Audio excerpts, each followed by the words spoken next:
Ladies and gentlemen, boys and girls, children of all ages, welcome back to 13 Card Subject Change. Leroy's in the hot seat. Jesse's back over there. Yeah. We are all here today. We have a heck of a show for you, but before we get anywhere, one quick housekeeping thing. Jesse doesn't know about this. Ladies and gentlemen, John Laurinaitis has officially been removed. So once again, welcome back to the First Church of 13 Cards, Reverend Jesse Stowe. Yes. On this day, we, as the wrestling community, see clearly. For beautiful but terrible things have come to light. I must stand. I must praise to the wrestling gods. The Funk Man is gone. Hallelujah. Hallelujah. No more terrible promos. Hallelujah. Hallelujah. No more women matches being scripted for only 5 minutes. Hallelujah. Hallelujah. Talent will actually be cared about. Hallelujah. Hallelujah. Amen, Yes, my brother. my brothers. Amen. We still don't have the organ sound. We're working on that. So, but we're going to get that when it's over. Hey, if I get a new soundboard, Yeah, exactly. holy shit, can I do it? Yes, John Oh, Laurinaitis, the beautifulness. as we reported, was pretty much given about a month and a half to get his affairs in order. But they've officially Well, I think he released got him. enough of his affairs in Well, order. there's That's- that too. He probably had quite a bit enough. Yeah. Well, maybe not. Anyone A lot out, of seconds, though. Yep. Anyone out there who 30 seconds, I don't know. We're but just I going to guess say he this loved it. because Jim had to say it on his show when he talked about it. If anyone out there who is thinking that we're sitting there and reveling in someone's misfortune, that's 100% correct. Oh, That's absolutely. exactly what we're doing. There's Oh, no yeah. question There's about no that. question about it. There's no question. Oh, today, yes. Yes. As long as it doesn't involve you or Jesse, I don't care. Exactly. So, There you go. no. It's a beautiful day Yeah, today. he's done, and ultimately, he's probably done with professional wrestling because no one's gonna want to book this guy. It's for a anything. double whammy of great news. Yes. I mean, Yes. ladies and gentlemen, you can put the kids to bed early. Mm-hmm. You can go grab that beautiful wine glass you haven't opened yet. Mm-hmm. Enjoy a little taste of it. Yep. Wrestling has given back to us Yep. Yeah, I know. after Johnny got his seconds. But Fair enough. wrestling has given back to the wrestling fan base. And we all know that Bruce has no job title. He's just a face. Yep. And we also know that that at some point the bucktooth will probably be gone. That's the day I wait.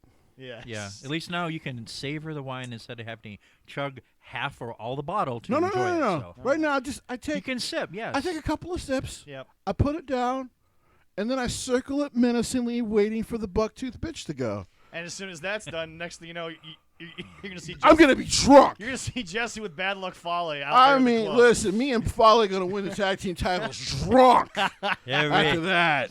You know, I thought I saw two of you, but It's there's also only funny. one. It's also funny that What's Jesse. going on? It's also funny that Jesse says that you're winning the tag team titles because Oh. we are able to announce officially. We put it on our page. Congratulations to Kyle Fletcher and Mark Davis of Aussie Open. They are the first ever strong open weight tag team champions. Yeah, congratulations to Now- these guys. Now, Very talented. Now, is strong working more open weight than actual New Japan?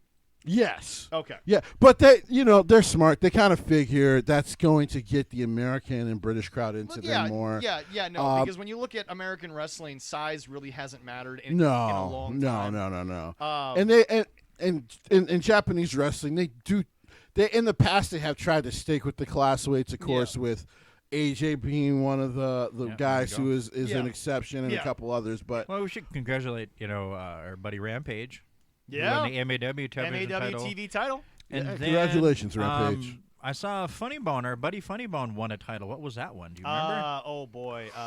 He has I think he's got a couple right now. I think that was in Arizona. Yeah. I think so. But, Yeah, he just But pulled that before one we get off, off so, him, yeah. we might have an official commercial someday later. But if you would like, go to Funny Bone's page and also like his now official personal training page, Monster Yes. Making Shit, because he is going to be helping people with personal training, and anyone that follows his actual page knows that guy puts in work. You want to talk about Oh, somebody yeah. that puts in work? Damn, does he work? Takes Wow. great care of Incredible. his body. Yep. Excellent care of his body.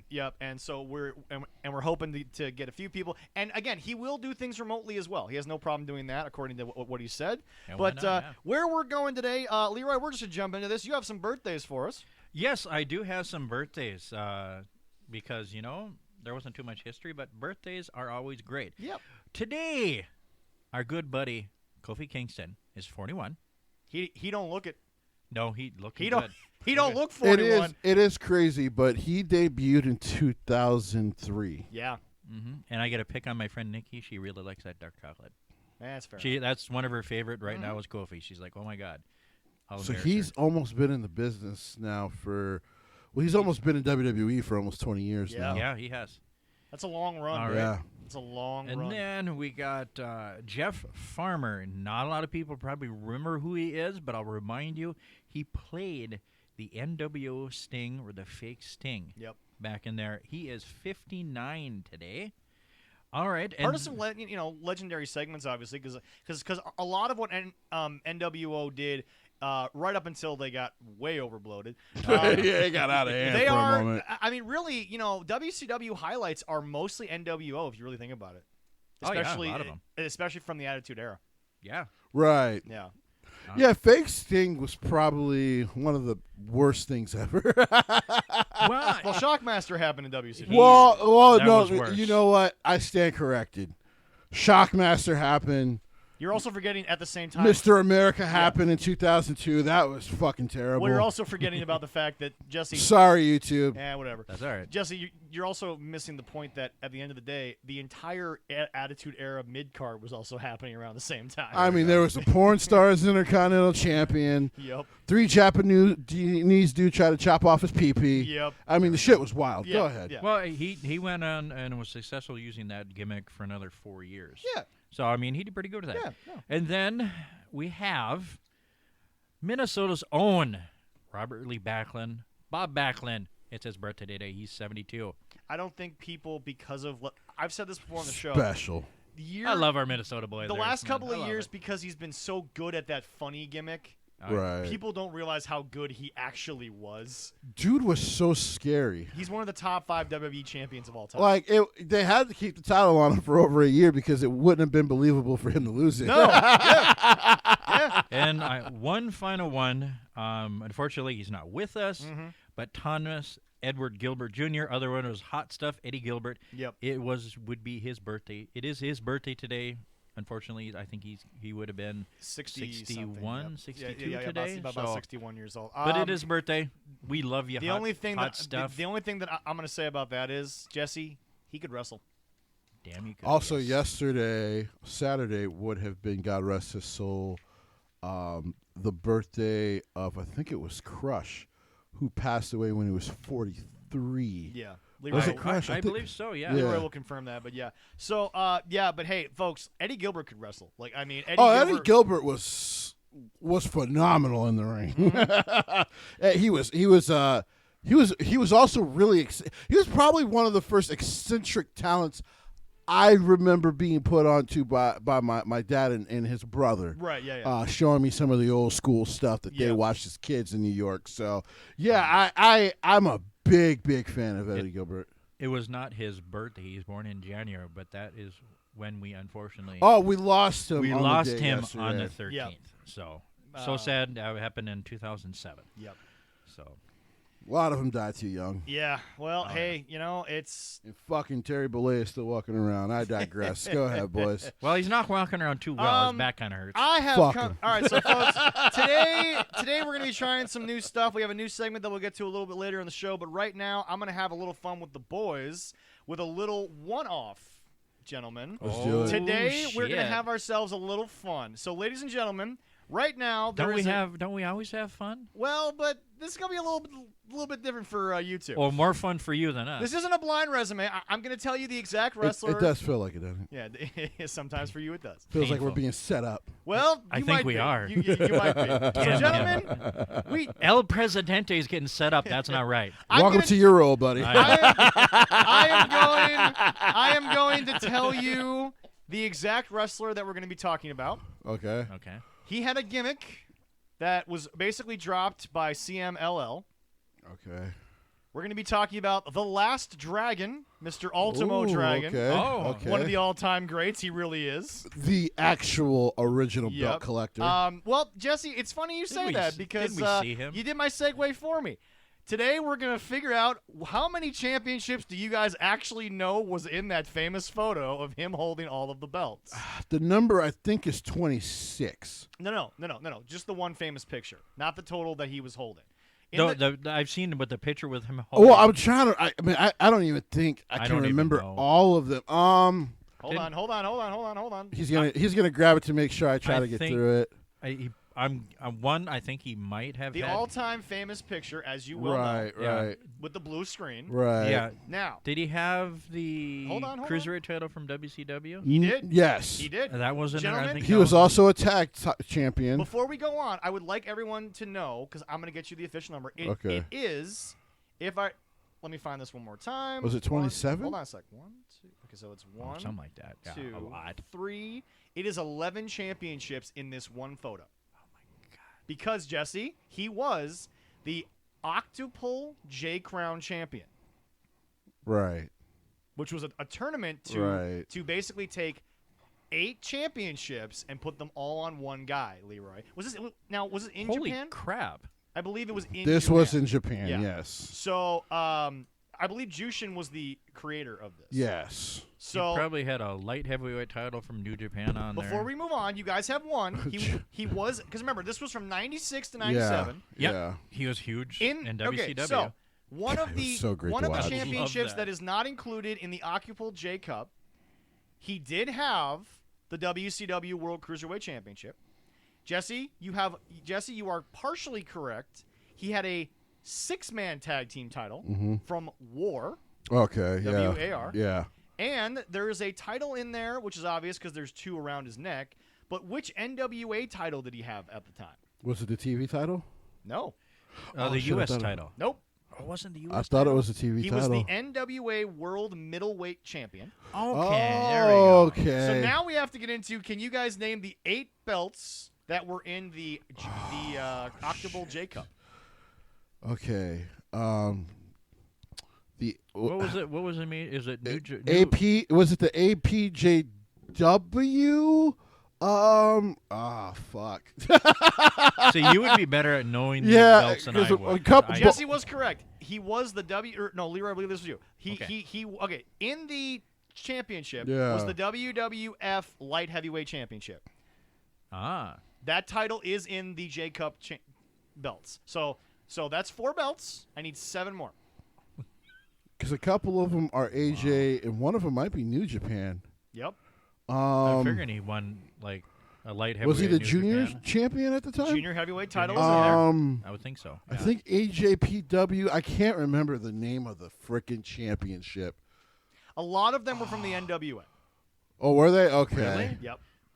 Was he in the? Did they have light heavyweight tag team titles? No. Okay. No, they just had The a only tag team title was the 6-man. Right. That was it. In that famous photo, would you guys like it, or do you guys want to try? Hold on. Let me Okay. give me at He's least thinking. give me a couple See, more minutes. He's the One title. NWA. I One think- title was held by Finn Balor Yeah. in Michinoku Pro Wrestling. Yeah. I'm trying to remember the name of it because it later became. I think it later became a mid-card title for all Japan. Fuck.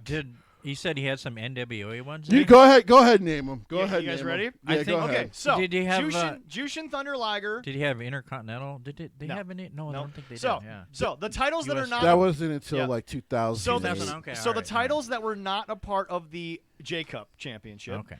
He had the NWA World Middleweight Championship, Yeah. the WAR World 6-Man Tag Team Right. Championship, the WCW Cruiserweight Championship. Now we get to the 8 titles in the J Cup. Jesse, you were thinking of the British Commonwealth Junior Heavyweight Championship. Okay. He was you guys did get the IWGP Junior Heavyweight title. Right. Yeah. The NWA World Junior Heavyweight Championship, Oh, the NWA World Welterweight Championship, Wow. the Jesus. the UWA World Junior Lightweight Championship. Then there was the War International Junior Heavyweight Championship. Okay. There was the NWA World, so we got that, and then you guys were also missing. You guys got the WWF Light Heavyweight Championship. Yeah. You guys ended up missing the WWA World Junior Lightweight Championship. Okay. So Damn. the J Cup tournament only had about a half dozen winners, and Ultimo Dragon was in it. So in reality, one tournament crowned 8 different champions. Right. But that famous photo has all of those championships. And let me tell you something, folks. He was that damn good when it came to the light heavyweight, welterweight divisions. The one of the and truly worlds. only belt collector. Sorry, Kenny fans. It wasn't just That's the Kenny, real but belt collector. Oh Austin my Aries God. tried it too, but Austin didn't. Okay, let's put it this way, Jesse. No offense to Impact. Those are some prestigious world titles that he was holding. I mean, God, yes. Ultimo Dragon held championships at Those titles have like 20 to 30-year histories on them. right. Oh, yeah. And to think he was holding Some all of them this- longer because some of them are still around. Yeah. Yeah. To think he was holding on to them all at the Yeah. same time. That's just so incredible. not taking away from the modern day belt collectors, but nobody was holding titles the way he was holding them. Well, with Kenny, that was a joke. Yeah. Because, Ultimo still had to go and defend every single one of those championships. And he did. Ultimo's schedule at the time was insanity. fucking insane. I think Jim has stories about that time period. It was stupid. Yeah. I just loved when he was on WCW. Watch him in there. Yeah, he Oh my was- God, I loved I that so much. I actually didn't see Ultimo Dragon for the first time. Like I remembered him as a kid. Yeah. But the first time I actually remembered seeing him, I was even younger than that. Yeah. My dad used to illegally get Japanese wrestling pay-per-views. Nice. And he was in an All Japan match. Okay. And I thought he was a superhero as a We watched him 5-year-old live, kid. Leroy. You and I did. I know. With Sonny Ono.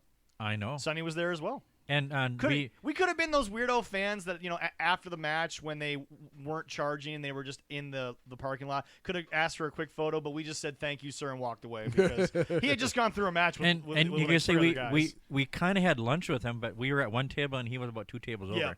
Yeah. So we kind of had lunch with him. Yeah, a little bit. Not That's pretty cool. technically speaking, you No. know. I mean, you guys could have talked to Eric Bischoff as well, but I talked to Eric when he came to Heavy On. I talked to Eric about that. Yeah, I'm still working on them. Eric Yeah. Bischoff is But, great. but you know what? I have a cousin that's friends or family with Big Dave.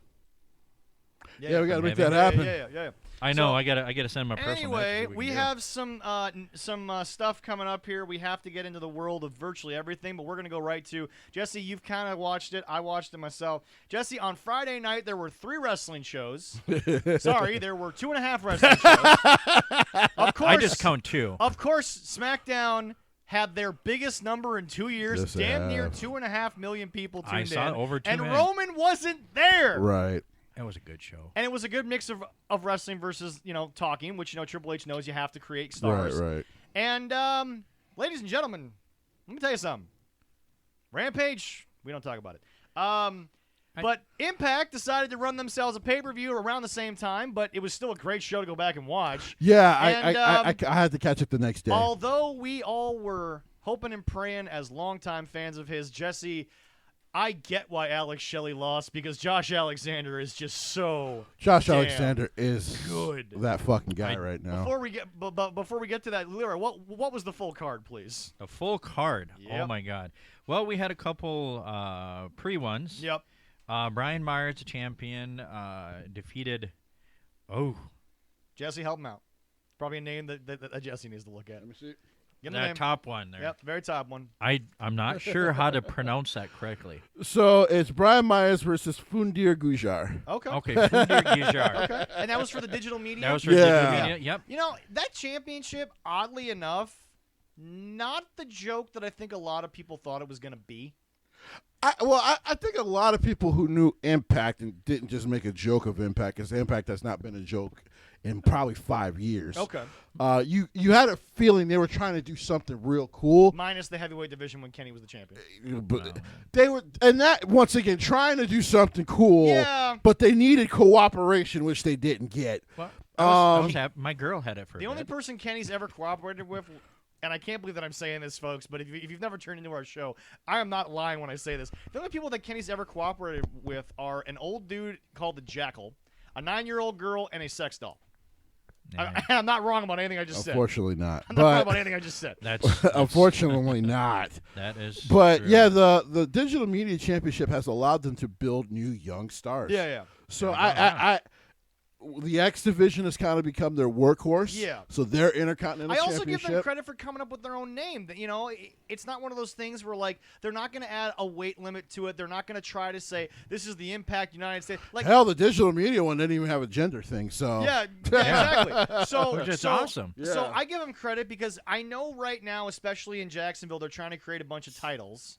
They're not as the Jaguars because that ain't happening. We'll for a get while. to Bad New Japan later. Yeah, even though they had a good week, I like Dynamite no, this you week. There we did. go. Well, they had a good week in the ring. They didn't have a not so great Well, week we'll get to Tony at that on the after mic. that. Yeah. But anyway, no, Jesse, I like it because I'm so tired of wrestling companies, and I know some of the companies we know. Look, you're always going to have a world heavyweight champion. Right. You're always going to have a TV champion Right. because your goal is to get the TV, so your goal is to have someone that's always going to be on there. Right. Basically, MAW Warriors is always going to have a TV title match Right. because even though each match is sometimes filled a different location, it's for the television. Right, It's right. going to be Oh, yeah. cut for TV. Right. But I give them credit for basically going out of the box and creating something that is unique, that is new, that isn't the same thing everyone's been doing. Because I mean, again, you have there's the WCW United States Championship, which I know became the WWE United States Right, Championship, right. but it was originally the NWA World, Right, United right. States World, Heavyweight Championship. But just to create something of your own, and then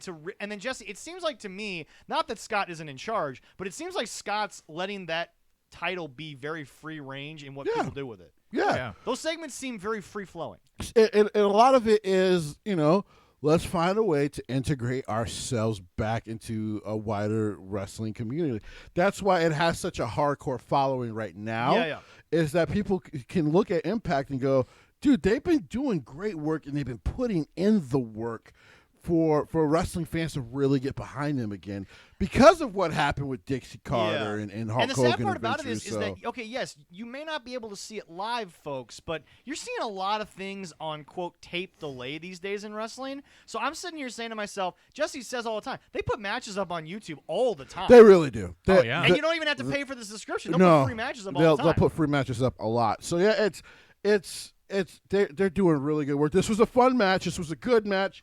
Brian Myers is doing some of his best work. I think that Brian and Zach are guys who would go back, but I think the only way that even Triple H would believe in them to the level that they are right now is they had to make it somewhere else. I don't think Triple H didn't have belief in them Yeah.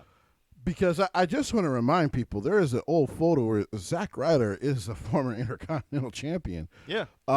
So And that he won at WrestleMania. Right, Like, so- I mean, Yes, oh, yeah, I remember that. mean, Matt Cardona has a WrestleMania moment yeah, where so a lot of guys don't have so that. they clearly, they even if that was a Vince decision, Yeah. they clearly had belief in him. Right. And Brian as well. I mean, yeah, it was the losing streak, but he was on Raw every week. He was also entertaining as hell. And Yes. By the way, Oh, I, God, yes. I was one of the people that during that losing streak, I was so invested in Brian. I'm not joking.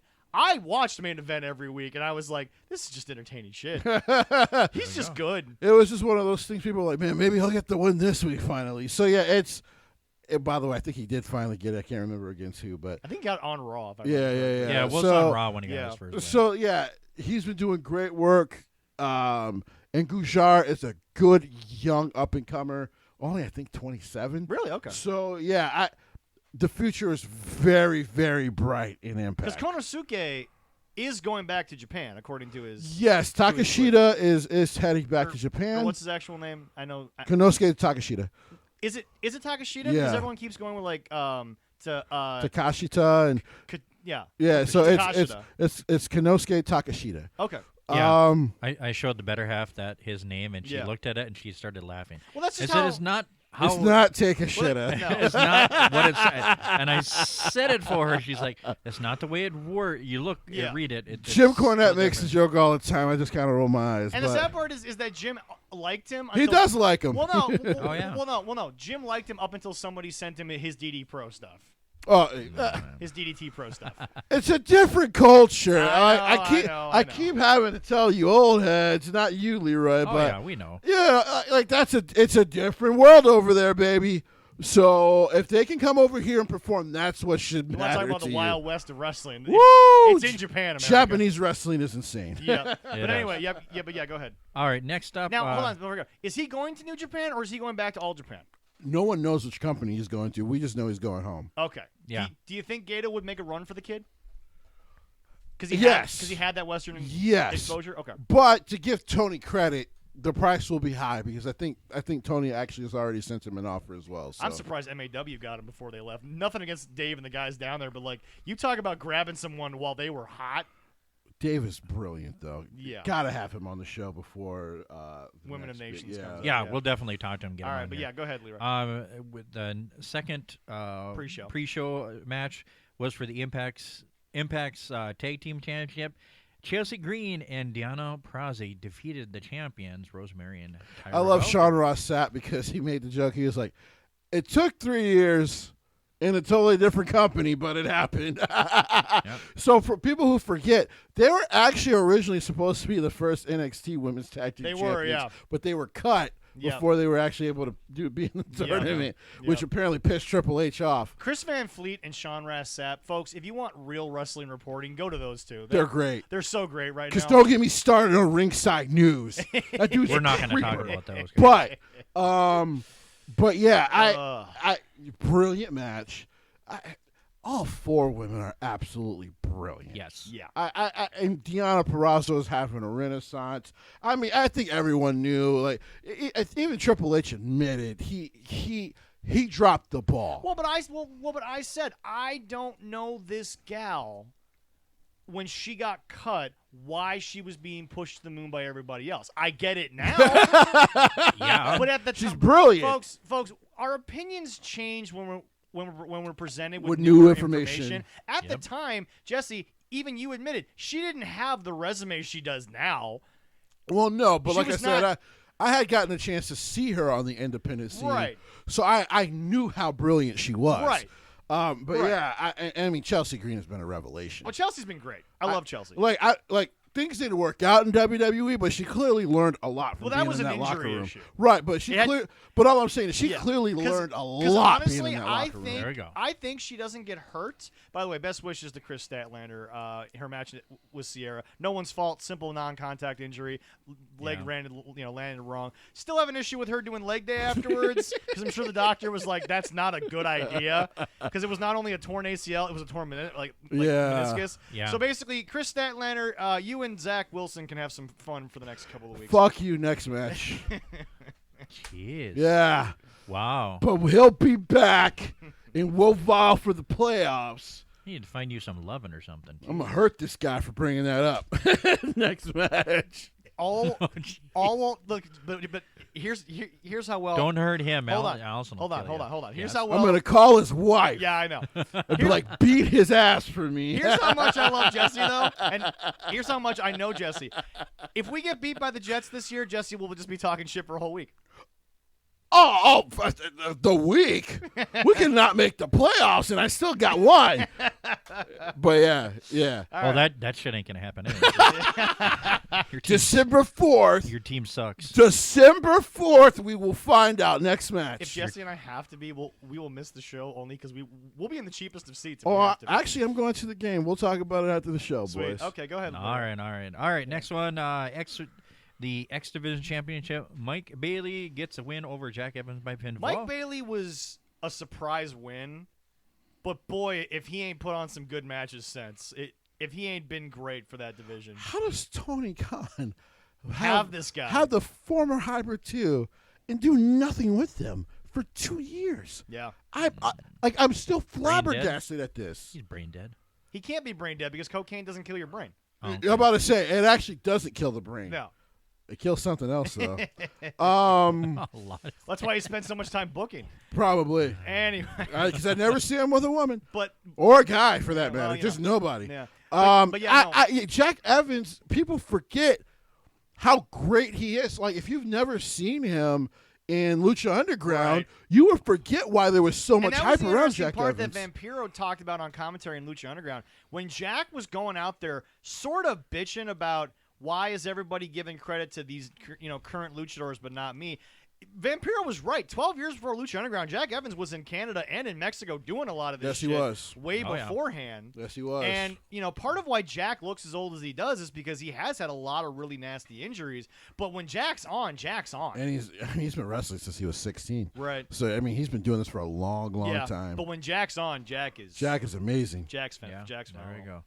All right, next up we Problem got is that I think Jack was happy to get a paycheck and wasn't willing to push for what him and Maybe. Angelico were able to do. Yeah. I don't know what Maybe. was wrong, but like Because him and Angelico deserved way better than what they got. Angelico's moment on top of the office in Lucha Underground is still one of my favorite moments It's awesome. of the last 10 years in wrestling. It's because awesome. Wow. that was legit Yeah. a hell of a drop. Yeah, it was a rough All drop at to a take. 45-degree angle. yeah. All at a 45-degree angle. That made me go, oh shit. Yeah. When I saw that. Oh, wow. Yep. Incredible.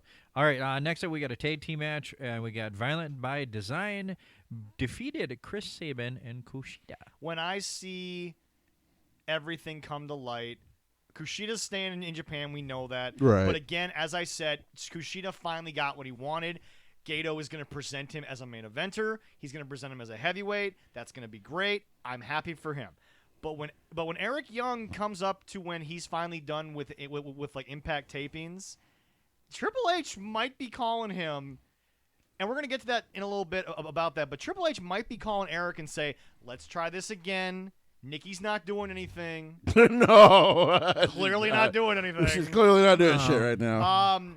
It's kind of weird, but yeah, she's doing something. Calm down, Internet. NXT UK didn't get canceled. They had to cancel a couple tapings. Which This sucks. This is the second time you guys have quote-unquote told me they're going to get closed down, and WWE is like, no, that's still where we're developing some of the best guys that are going to be over here at some point. So I was about Damn to right. say. that's Oh not my- going nowhere. Like, Some relax. great people wrestling Yeah. over there. Jeez. And by the way, if you're not watching, that's literally all your fault. There we go. Jesse's not responsible for why you're not watching NXT UK. I don't understand you. You can One watch it commercial anytime. in 60 minutes, Yeah. and you won't sit down. But you'll sit down for 60 minutes and you'll watch Rampage. Anyway, Yeah, we don't want to talk about that.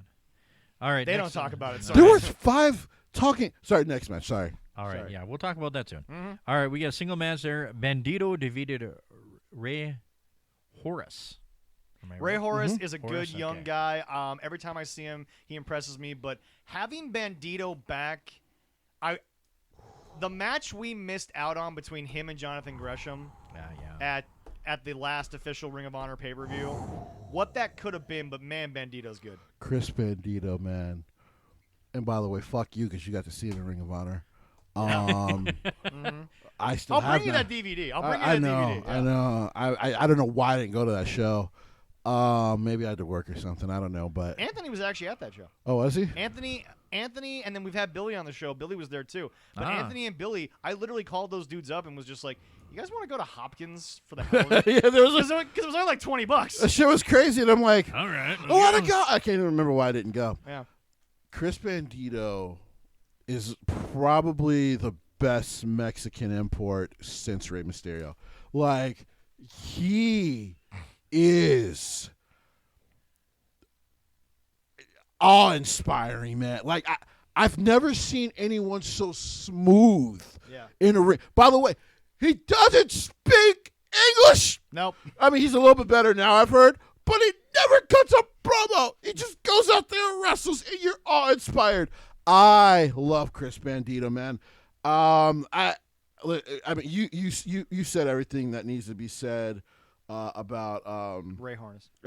who's just great young up and comer. He gets better every time I watch Yes. him. And I'm not saying that to be nice. I don't normally say that to people, but when you think about the people that we've talked about on this show, from Sierra to Laney Luck, we are not lying to you when we say every time we've seen those two young ladies, they've gotten better. Hey, is somebody gonna sing that film to Shawn Michaels?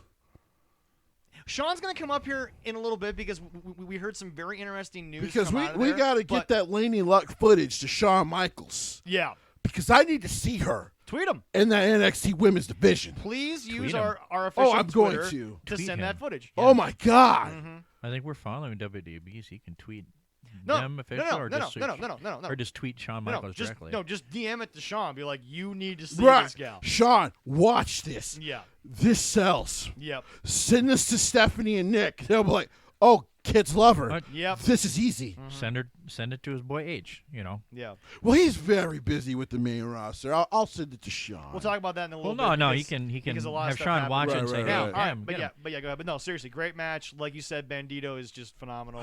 He's. Ray Hornus is going to be somebody real soon. That's all I gotta say. Anytime I watch Chris Bandito, I'm like, why didn't I just pay my $300 fucking 10 years and go and become a wrestler? Because that's what it's about. Just being the fucking best and never even saying a word about it. There you go. Wrestle. El don't have to say Generico any did word. more promos.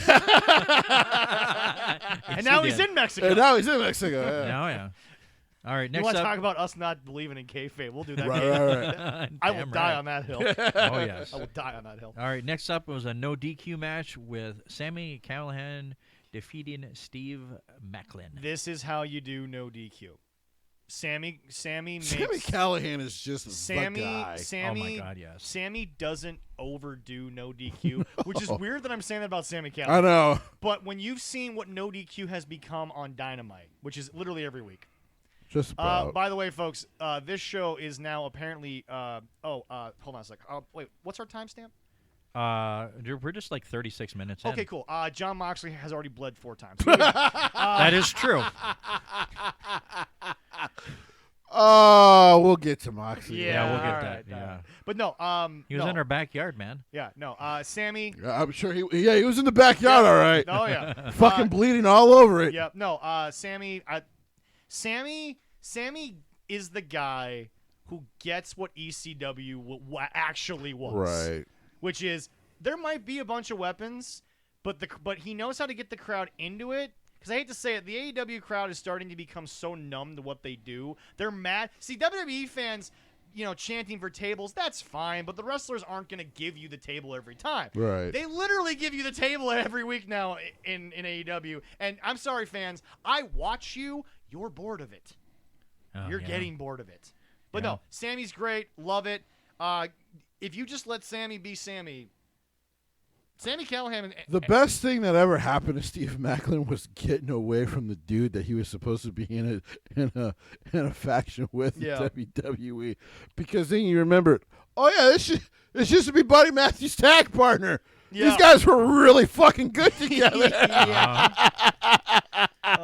What is it about tag teams of foreign guys breaking up and one guy's just a star? I don't Well, know. it's crazy because more people think of Don't forget about the North, folks. well, because more people think Yeah. of Buddy, and understandably so. Yeah. But I'm like, Steve was great. Well, but remember, Jesse, you were the guy that said the next Impact World Champion, because tag teams break up, it doesn't matter if it's Vince or whatever company, it was supposed to be Ethan Page. It was supposed to be Ethan Page. And that's what Jesse and every Reddit message board had it. I can't believe we're about to say this after the match I watched the main event, but none of you thought it'd be Josh. You thought Josh was just some dude. I thought he was a mid-carder. Yeah. Because Ethan had all the personality plus the wrestling. Yeah. Where Josh was kind of the muscle of the tag Were they team. called the North? I believe that was Yeah. Yes. And I thought there was an extra name, but no. and No, so just the North.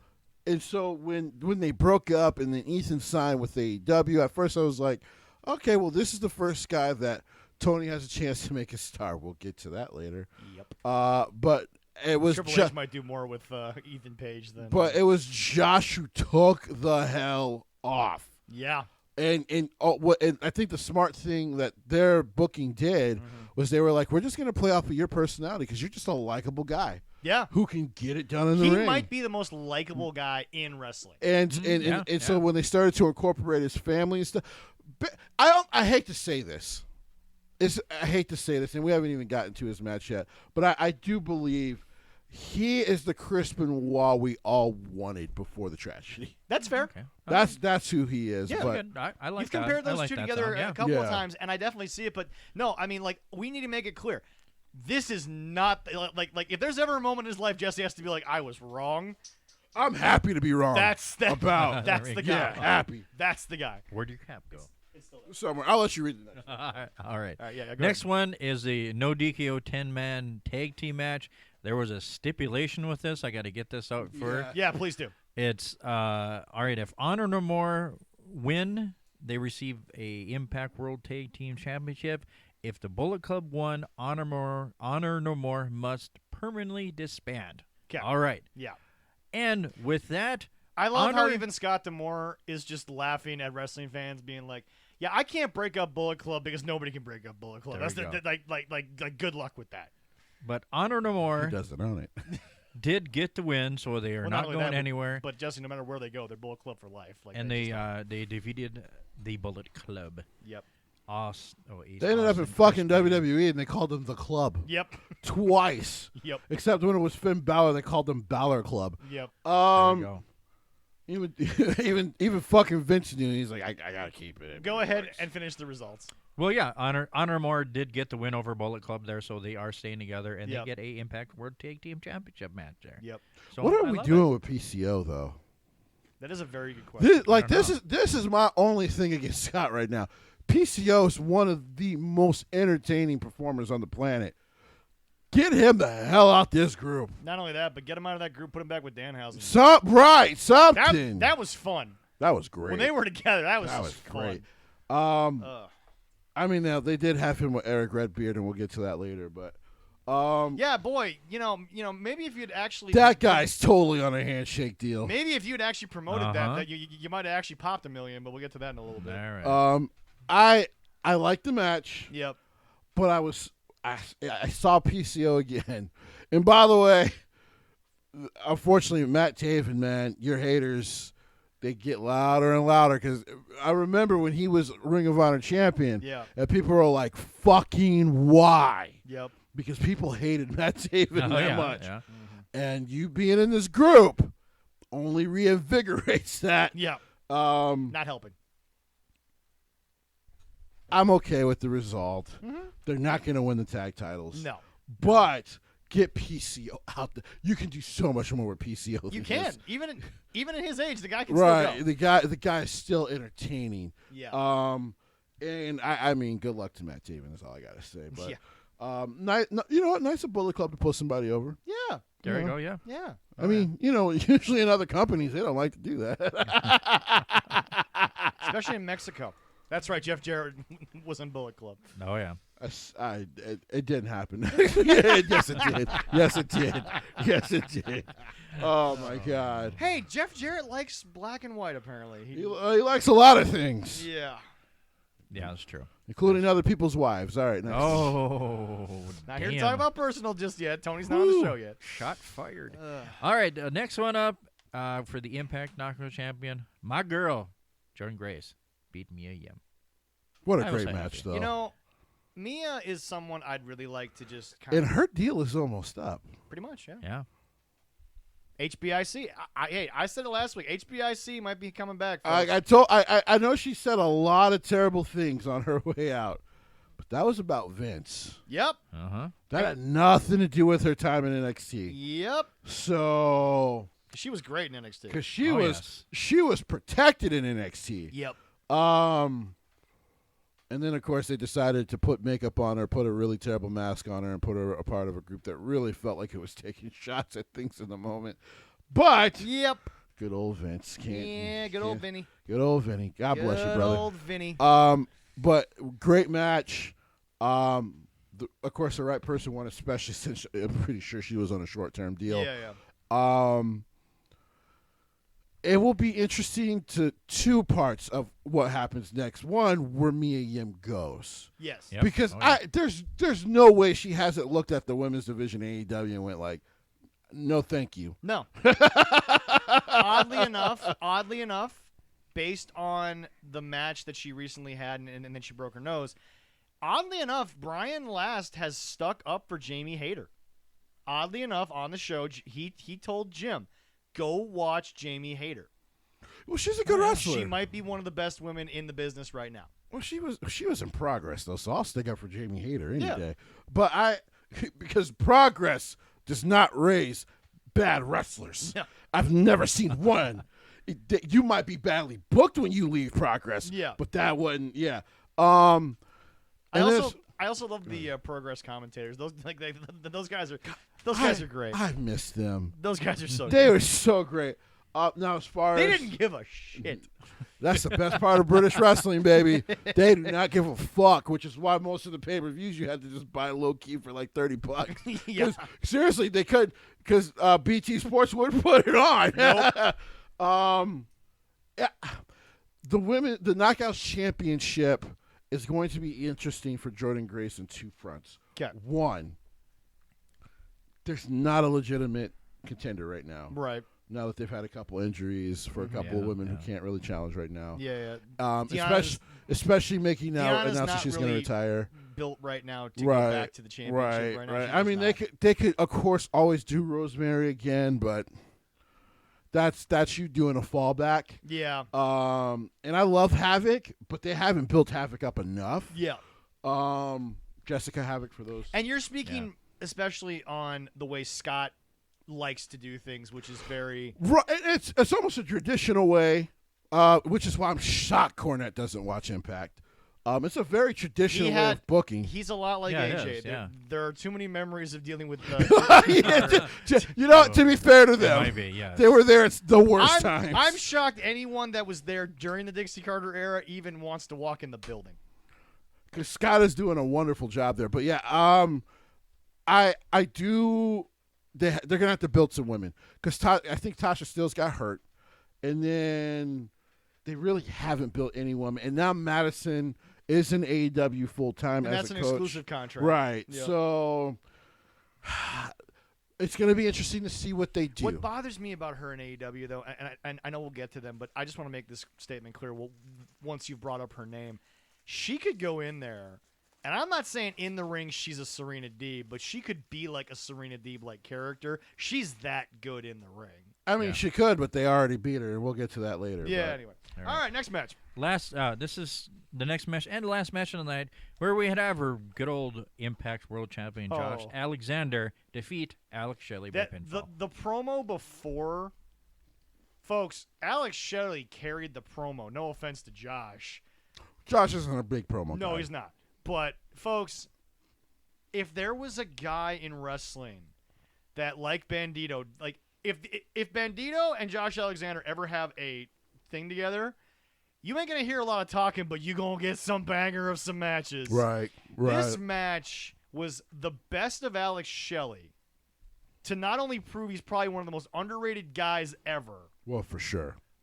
but it also goes to show that you can make a legitimate world champion without being a Roman Reigns personality if he puts in the work. And he's putting in the work in every match. So two things. One, Alex Shelley is a Hall of Famer. Done. End of the story. Not just Impact. Even the Vince version of WWE brought him in as a guest trainer. Yeah, like he's a Hall of Famer. Like there's nothing to talk. Him and Chris Sabin, Hall of Famers. God bless you guys. Yeah. Number two.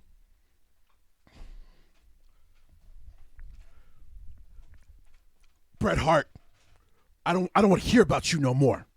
So the guys like AB, we love you still. To Eric Nordstrom, owner of DPW, we love you still. This is what the best technical wrestler in the world looks like in his prime without bitching about it. It's him. And this is not a shot at Bryan Danielson. He unfortunately had the concussions. Yep. And listen, Hall of Famer. Yeah. No doubt. Yeah.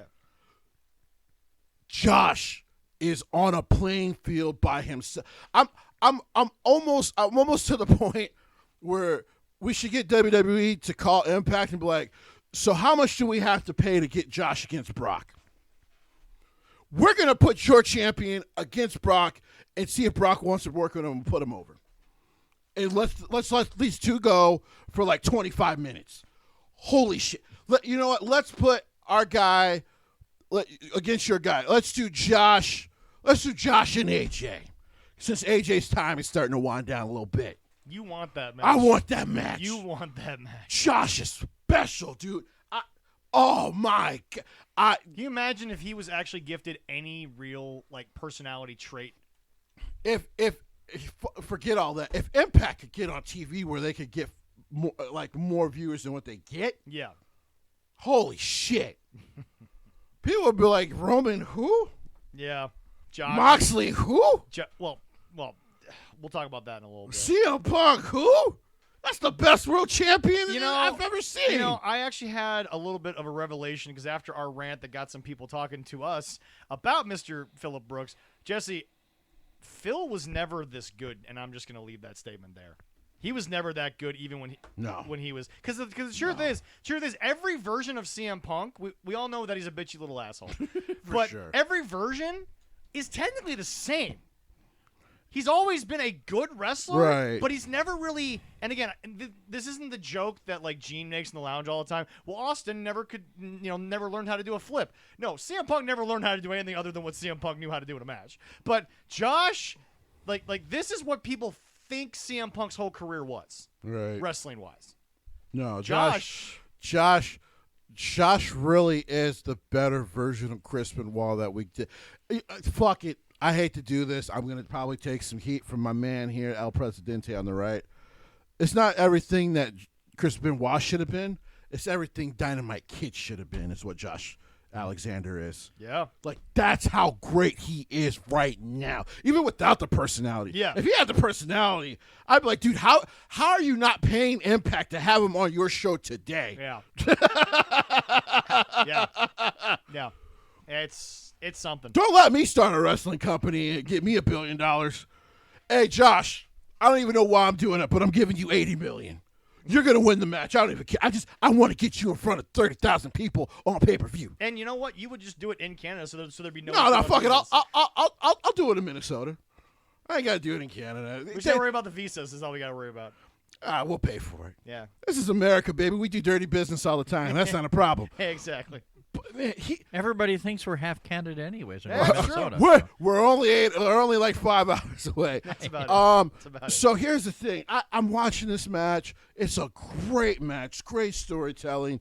Alex Shelley, especially with his passive wrestling, Kurt Angle in his prime and Samoa Joe in his prime. Yeah. Trying to understand, like, I cannot let this dude keep me grounded because that's his style, and I'm fucked if he keeps me grounded. Yeah. But then going to a technical style to try to take away any submission holds Josh wants.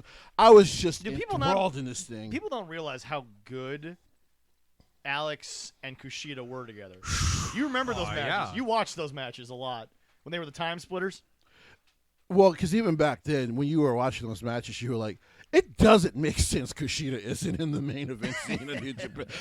Like, before he went to NXT, you were like, it doesn't even make sense he's not in the main event scene the more you think about it. Right, yeah. Because he has nothing more to offer the junior division because he's done it all. Yeah. Man, Josh Matthews and Alex Shelley. Alexander. But Thank you, sorry. Josh Matthews was there for a while.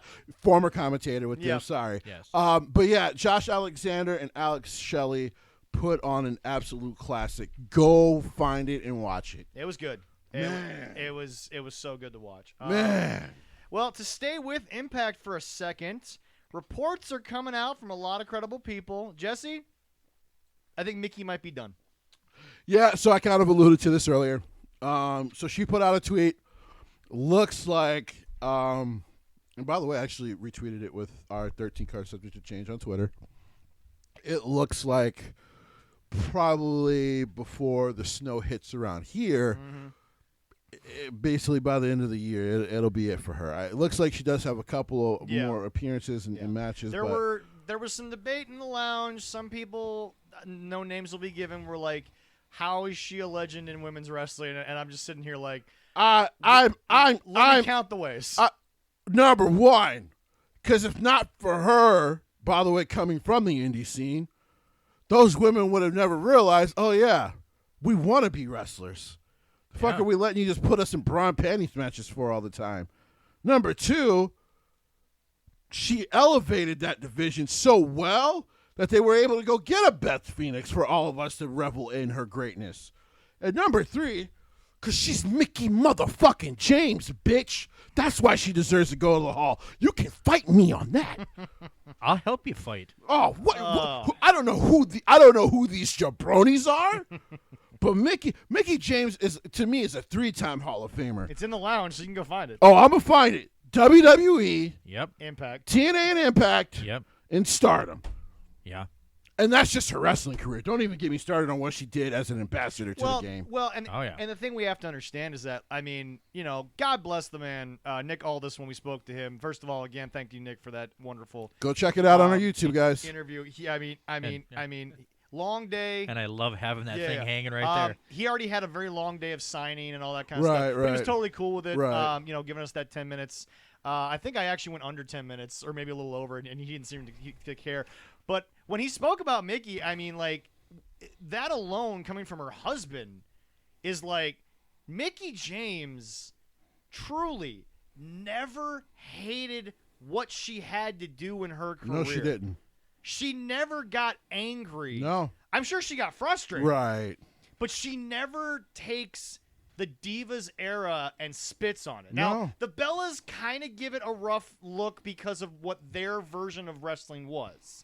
Yeah. But that's what got them all Yeah. over. Right, Wrestling is right, subjective. right, We always right, say right. it. Yeah. But Mickey James just had to go through so many bad periods of wrestling in so many different places, other than Stardom, but Stardom's always been a female company. Right. But And her first run in Impact, because Right. at that Yeah. point they were actually way more serious about women's Yeah, yeah. wrestling than even WWE. yeah. But it just, folks, let me just tell you something.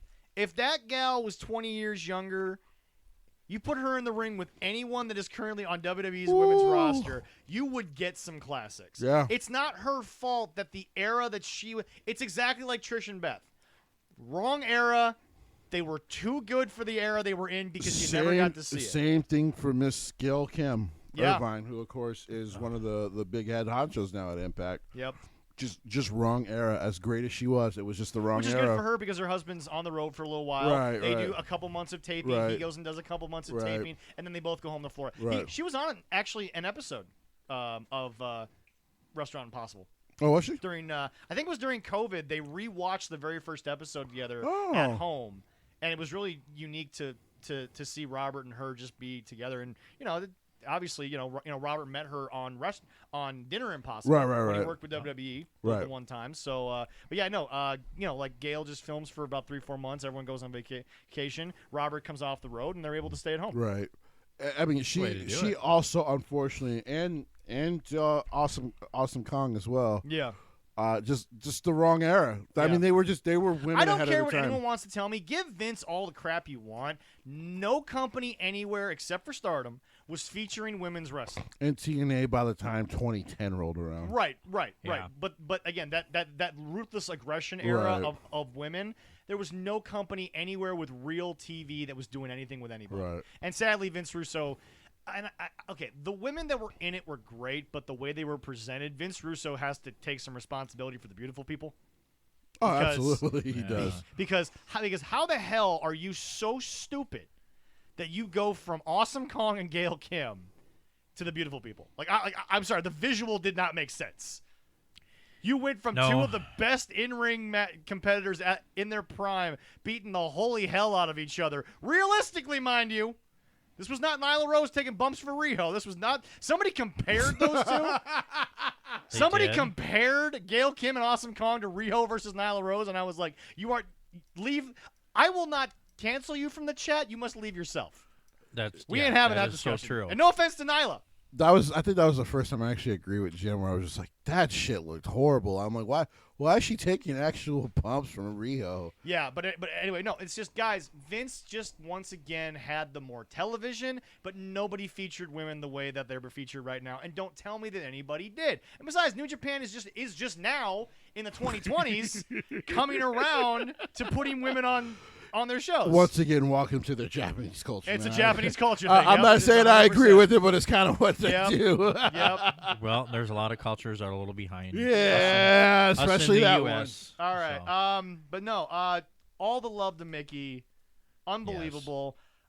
Nothing against you, Nick, but if I could have talked to Mickey, I might have taken Mickey over you. I'm serious, because that's a Well- woman who already has left a stamp on this business that is unmatched. We got to talk to Dave. Maybe he'll get her up here sometime for an AEW Oh, show. no. I'm gonna make this clear. If she's within 100 miles of us, I'm talking to whatever promoter there is. I'll pay We're gonna whatever the go fucking find her. price is.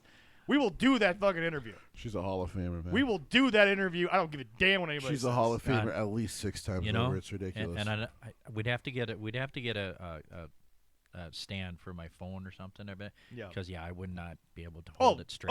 Talking. No with her offense. I sitting there. don't trust either of you guys to hold the camera. You'll be shaking the whole damn time. No, I'll be fine.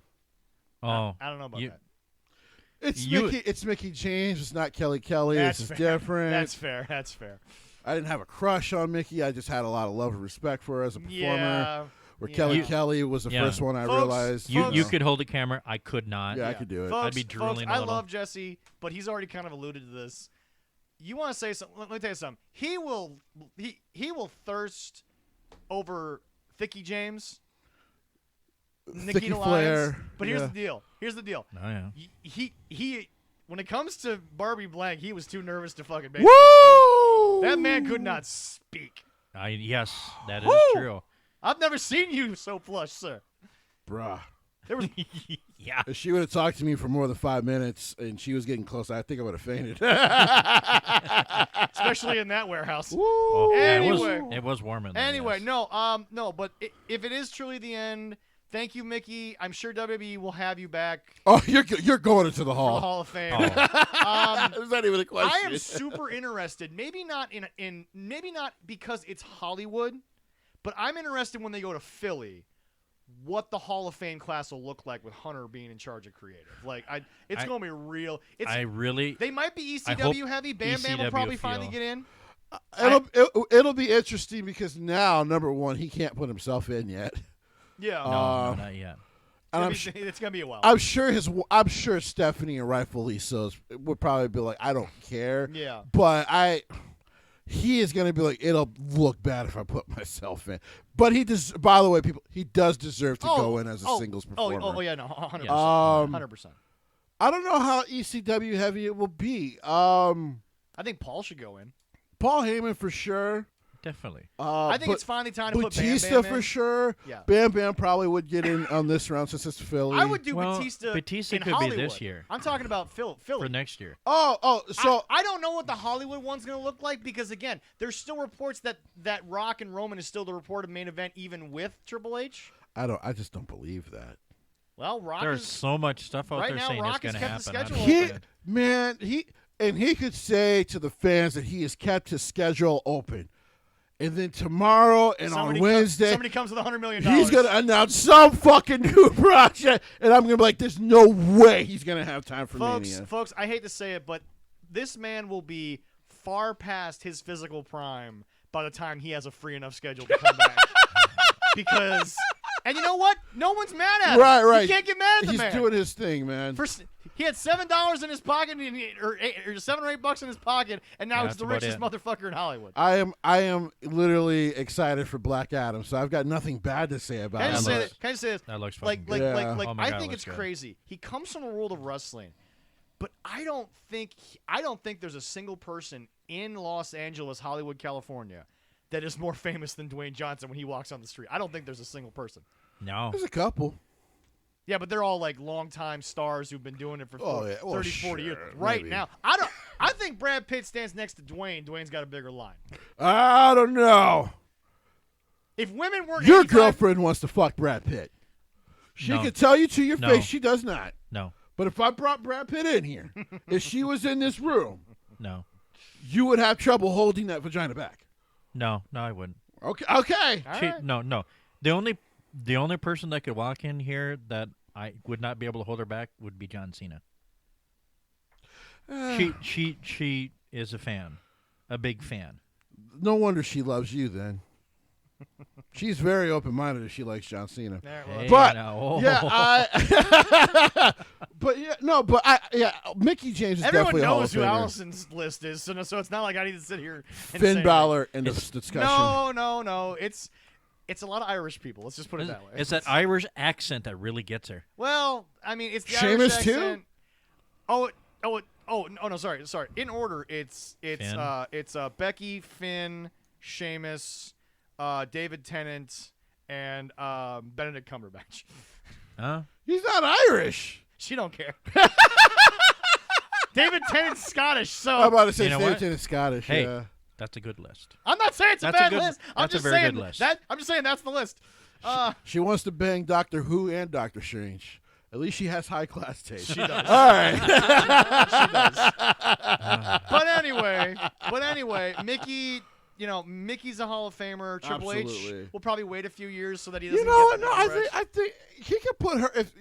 Thank you for it. Is Hollywood? Yeah. I keep forgetting Philly is 2 years. Yeah. You know why? Because we were still supposed to get Manny in Minnesota, and I'm still fucking waiting, and I want it because I want to go. I know. Because I don't know if I'm gonna make Hollywood. I Yeah. will mortgage my fucking house if I have a house to make sure we get there, guys, the stadium is now like 4 years old. Can we fucking do it, please? I'm sure the Wilfs are trying. We got to contact them. I would think 'Cause Stephanie would do it now. Oh yeah. I honest, we will be there if it happens. Oh heck Anyway, yeah. I'll buy the cheapest ticket in the house if I have to. Oh no, I'm gonna sell my body and get the money to sit up front. Don't get it twisted. Yeah. I don't know how much money you're gonna get. We're gonna help. I'm we're gonna gonna help you with that. I'm too, gonna man. have to be a whole lot of whore. What's this? But I'm Okay. gonna get it done. I will. What's this wee stuff? I got a wedding to pay for. I said I am going to sell my body. Yeah. I will sell my firstborn child. My son will understand. Probably. Hell, totally hell, would understand, and Hell, he- Evan would understand. Oh, Evan would be like, "Okay, Dad, we're good." Yeah. I'll see you in a week. If I didn't bring him and Claire with me, they'd That's probably kill me. Yeah, no, that's true. I would totally, That's totally bring true. them all down. But there. anyway, Oh. no. Yeah. So the Philly class will be interesting, but Batista's Dave's probably going in for the Dave for Hollywood sure one. next year. Yeah, I mean, listen, if Mickey retires at the end of the year, like what it looks like, I could see her getting in this. she would get it. She would get in at this Mania. All I can say is once the road WrestleMania starts with Hunter in charge, and again I know that it's a Vince thing, but I'm telling you, I'm gonna start looking forward to those inductees because it's gonna be an interesting list because there's a few people that from the old territory days that Hunter wants to still put in there, so it's gonna be God, real. yeah. Hell, I interesting. mean, I would just throw Rock in there.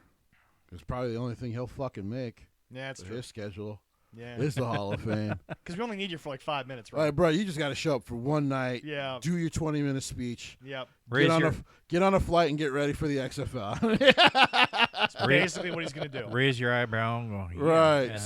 Yeah. Smell what the Rock is cooking. We pop a $4 million. You go ahead. Yeah, pretty much. All right, but okay. So moving on to there, we have an interesting. You know what? We'll just get into it. Here's a new segment on the show called the WFF, which I have officially declared will be a new thing. Everyone is entitled. So do we to need do to it. put that in every week? Nope. No. It's another one of our reoccurring things that we'll have back. Okay. It could be every week because honestly, there's a lot to get to in this. Welcome to the What If Federation. Okay. Much how Disney Plus has the What If series for Marvel, this is What If. What if things had gone differently in the world of professional wrestling? I can't wait and for I season think that, 2. And I think that it is only right that in the very first installment of the What If Federation, we begin with, and by the way, it's the WFF, so World Wildlife Fund. Shut up. Anyway, no. So officially, it is. I think the first iteration needs to be what if Sean goes over Brett clean? What if it's never known as the screw job? What if Brett does the job? What if Brett wins? Let's just say that. What he said he wanted to do, win, and then drop it on the next night? And then drop the title the next night and then go to WCW. Do you want to do if Sean wins clean, or do you want to go with what everybody was planning on doing before the screw job? You want to go with actual history instead of revisionist history, which is what would have happened if Brett had just won in Calgary? Well, what would have happened? Because Brett was gone. Brett was out the door. Yeah. What would have happened is we got to. I mean, we I mean, listen, the stories keep coming out about Vince and while it's getting worse and worse about the money he's taking from the company, but we would have had a much worse version of the early 2000s of WWE, WWF, if that would have happened like that. So you think the screw job was integral in the success they had afterwards? Yes, because I do believe Brett that wouldn't like hear you say that. But fuck him. I know. Um, I know you don't care. I mean, I respect you for marrying a black woman. That my respect has dwindled so much. Still, that's a low bar. because here's my thoughts on it. It's one of those deals. Yeah, no, go ahead. Where, think about it. If that happens, he doesn't welcome Austin back for walking out. True. Because he would have been too bitter. Yeah. About the fact that he was forced to do that and then let Brett leave. Yeah. So if Austin would have still walked out, Austin would have never came back. Yeah.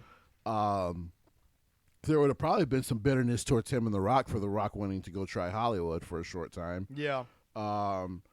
So him putting his foot down was a good thing in the sense of he kind of let everyone in the back know this is still my company.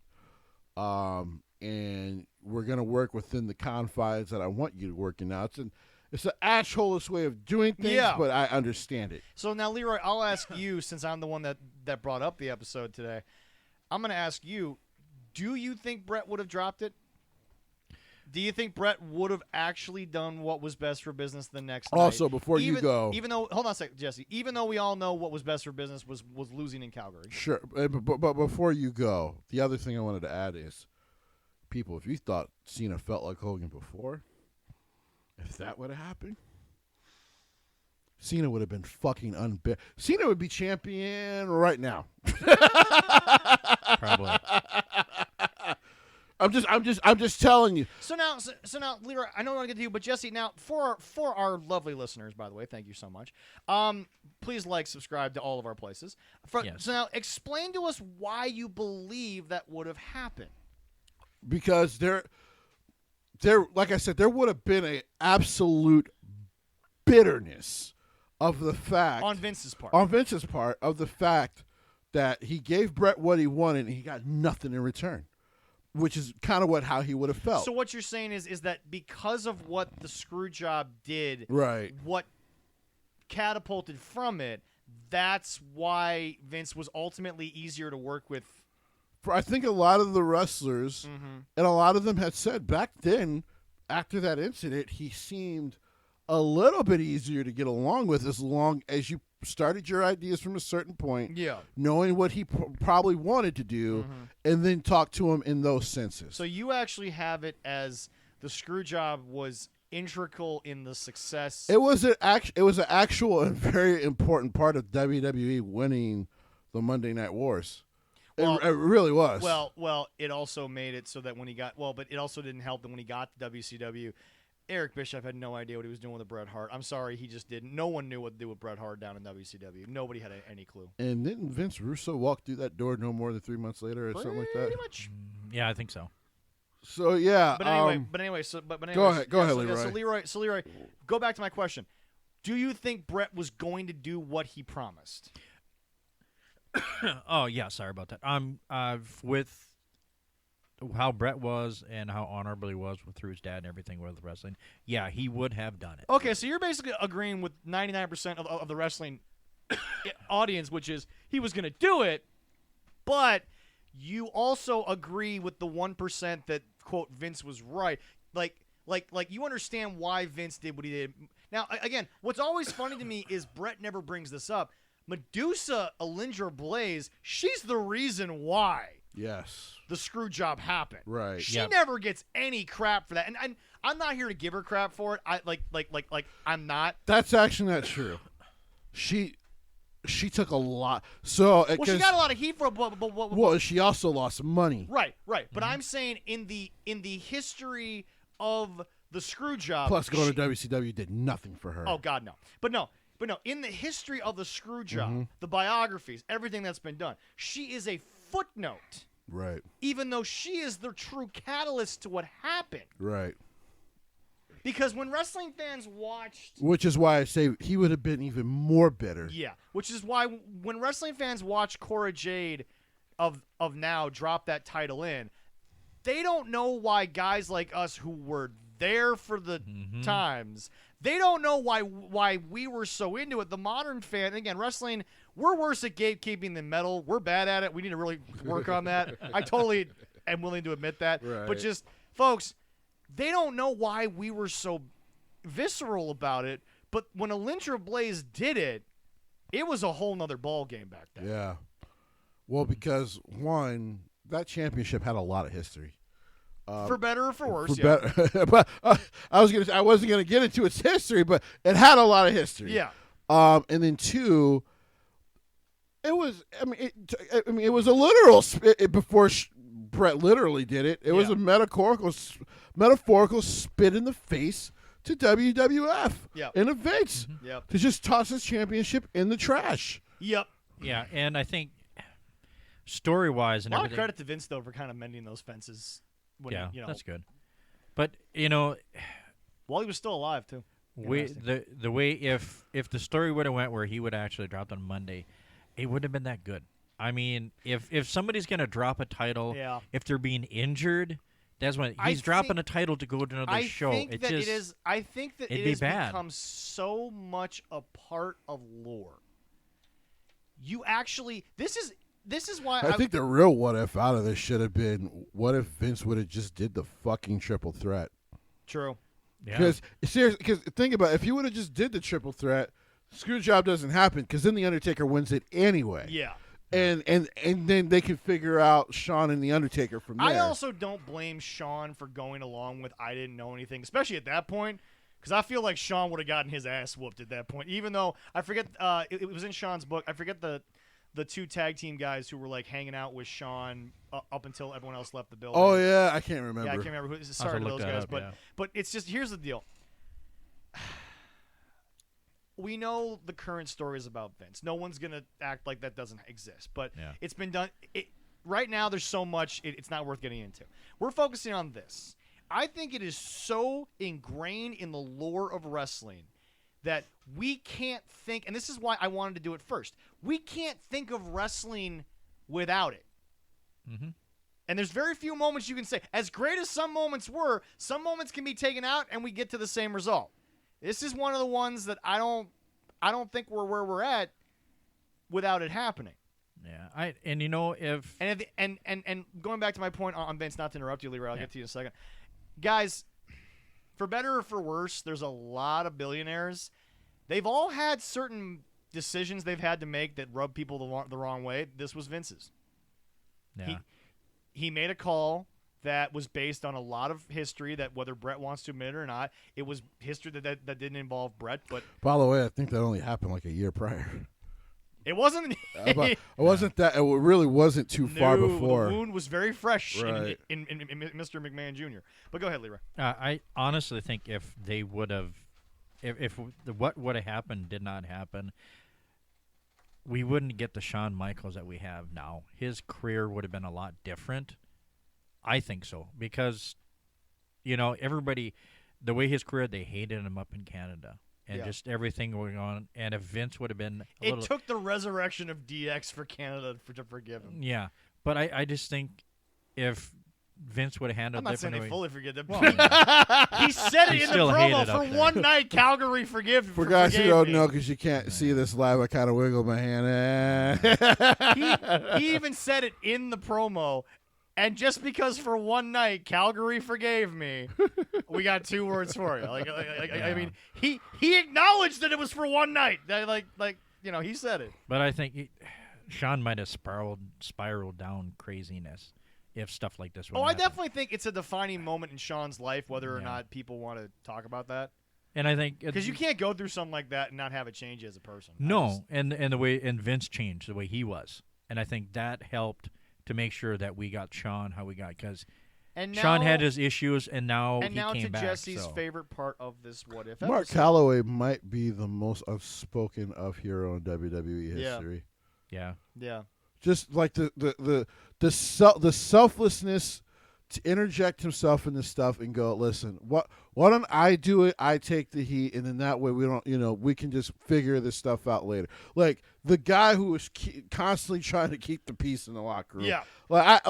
No wonder Vince loved him and never wanted to let him go. Right. Now, but now we got to get to the most, Jesse's favorite part about this whole thing, because Jesse, we have another topic involving this man that we'll talk directly after because it'll be a segue, but. Brett screwed Brett. You've come to grips with that?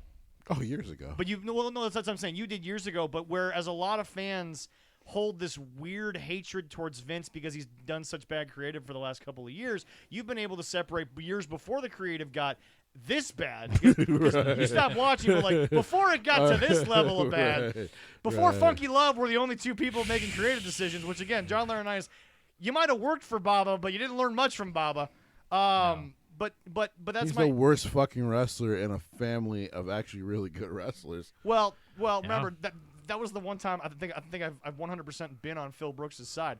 Must have been really hard, your brother being one half of the legendary Road Warriors. But just Jesse, so where did you come to the conclusion? Because again, a lot of wrestling fans still aren't on Vince or Sean's side. They're still on Brett's side. Oh, it was when they brought him back.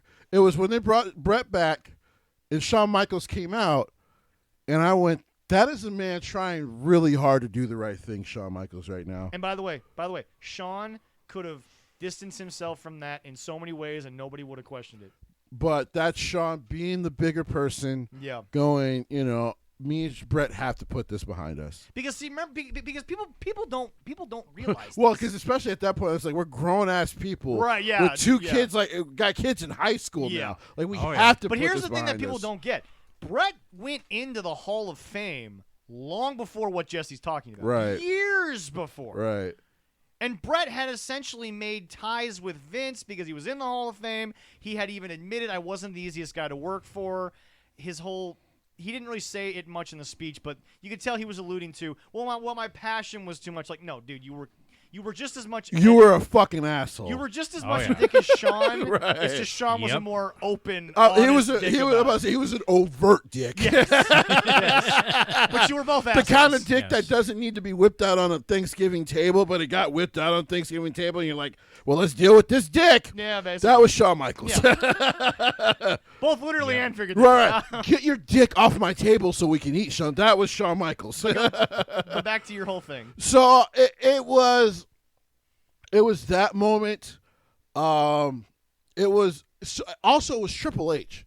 So they did a documentary about all this because they were doing. Well, they were filming Brett's documentary. Right. That's what Brett's wife was so angry about, was that it was caught on film, and especially and I'm not trying to make a joke about this. I'm trying to be serious for a sec. Especially when you look at the footage that you saw from the original Tiger King stuff, like that's not footage you just drop on the editing room floor. Right. That's shit that you print because that's gonna make you money. And so when Triple H was talking about it. And Triple H is a man of the business, which is why he's in the position he's in now. Yep. It was like he said, he was like, no. He's like, listen, Vince is a pain in the ass. Yep. And he kind of laughed. He was like, I know personally in so many ways nowadays. His own children. Right. Like, this man is my father-in-law now. Like, I deal with him on so many levels. I can tell you he's a pain in the ass. Yeah. But also, he really does try to do his best for the fans in the company. Yeah. And so you not wanting to just do the damn job. Yeah. Like, you made this worse than it needed to be. You also have to realize, folks, everyone sits there and says, wait, Triple H is saying that? No, people forget all the shit he had to go through because of the curtain call. People forget he took went through that. A lot of shit. Folks, this man, like, okay, Jim Cornette always uses this phrase mostly with AEW for how bad they will book things, but he says, how about pissing in a guy's mouth while he's already down? Well, Vince literally made Triple H lie down and get pissed on for about 2 years. Right. Yep. And Triple H took every loss you could think of. Like, if there was ever a 2-year period that a lesser wrestler would not have gotten out of, it's the 2 years following the curtain call. Because, and again, people ask me all the time on the street, especially like newer fans, why did Triple H take it? Well, 2 guys left. And back then, especially, because woke culture wasn't a thing yet, the champion wasn't taking heat. Because he was the guy. Well, here was the thing. Because Shawn wasn't the champion yet, but he was about to be. Exactly. And then the other 2 guys were gone. Yeah. So Triple H was fucked. He was he was the default. Yes. So if you want to talk about somebody who, quote unquote, could actually, and again, I say on the show all the time, most WrestleMania losses of all time. Right. You want to talk about a guy who just did the job. Now, yes, Do I think that the whole Booker T thing is still part of Triple H's rough legacy? Yes. Oh, that whole Reign of Terror is terrible. Yeah. And maybe that was him getting back what he felt was stolen from him for 2 years, and he tortured us for like a year and a half. And we all still hate him for it, but we all love him. Yes. But so basically, this motherfucker never took a loss in 2 years. In 2 years. Yep. Except on Raw. And so anytime you watch him in the pay-per-view, you're like, oh, man, Rob Van Dam, and one pedigree, that's it. Oh, Booker T, one pedigree. It takes 10 seconds to pin him, and he's done. Ah, Goldberg. It took 10 sledgehammer shots and a pedigree. What the fuck are we? Like, you just lost hope. Yep. You're like, he's never losing the title. We were all there, but I was not in the crowd when that's what people were like. That's what people were like. No, fucking, I'm watching SmackDown purely. I can't do Raw anymore because Triple H is pissing me off. But I'm like Jesse. I was not in the crowd when he made the comment. I don't come to your job. Oh, we were ready to whoop his ass so bad. Oh, we were ready to whoop his. We were gonna get Flair too. Yeah. Because Flair was just like, yeah, we're all like, keep running your mouth, old man. Like, New York was ready to fuck them two up real special. He definitely would not have had a last Let's match. just put it this way. The racism was not subtle that night. Woo! It was not. Michael Cole, I think, was what protected him more than security. Yeah, See, right. at that point, you don't care if he's white, black, brown. You still would have whipped his ass. Oh, man, we hated him that night. Yep. But anyway, no, it's just so I think we're all in agreement. Wrestling would not have really been what it was without it. No. It's so ingrained in history. There's not even a way to write a history, because that's what If really was for, Sure. But people don't realize Disney's not writing that. That exists in the comic book realm. Yes, I was about to say, those stories already exist. Yeah. It's already a thing. Those stories already exist. Yeah, no. They just put it in animated motion. But I don't think there's any group of writers that could write a future of wrestling without the screw job. Well, without the screw job, the steroids case. Well, we'll get to those kind of things later on because, like I said, whenever guys, this is just like Chris Benoit tragedy changed a lot of things. Guys, like I said, and honestly, from here on out, I hope you guys take more advantage of this because this is just like Blind Resume. They say add this whenever you want and just bring it out. Like you don't have to discuss it with anybody. Just bring it out. If you have a what if for next, if we do what ifs 8 weeks in a row, I don't care. Just I'll just sit here and say, let me whip this thing out. Yeah. You guys might get like scared. Shawn Michaels at Thanksgiving. Exactly. No, I was thinking and Blazing Christmas, Saddles more. And New Year's. Because that's a crazy line. Blazing Saddles is a great Let me movie. whip this thing out. And Christmas and New Year's and you know what? It was Shawn Michaels of that era. He probably did it on Easter too. I mean, he did it on National Women's Day. He did it on Arbor Day. Yeah. Time he could whip out his willy, he did. Well, anybody that got to Playgirl could whip it out anytime they want. That's what cocaine does to you. And transition. Yeah, right. Speaking of which, no, folks. Yes. It's time now for the land of the Jacksonville Jaguars. Of Fulham FC. Yeah, we're pulling your British asses into this because sadly you're a part of this. Now you are. You're gonna suffer like the rest of us. Although you've been suffering since you're no longer a Premier League team. Because you were bought by the Cons. Yes. I bought a Premier League team. No, you didn't. Well, no, you did. You did. But now it's a Champions League team.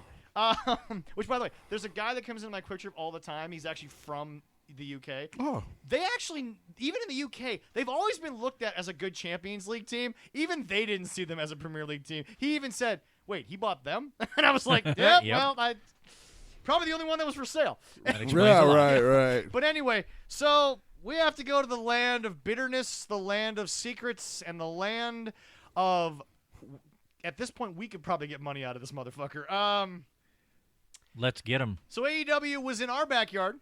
Down in the city is Mark Quake and by Chris apparently had a very good time. Like I said, live, it's always a different thing. Jesse was hoping to experience it himself. Mark, Chris, Jaron from Indie Talk went. Yep. Another good buddy. Yeah, we had some friends down there. A lot of our friends were down there. And we had some good people from the local scene. Oh, the local scene was all over Dark and Dark Elevation. Eric System was down there. was there. Cannon was there. Arya Davari is always going to be down there. I love watching Arya because he's Arya. He's actually signed with them now. Yeah.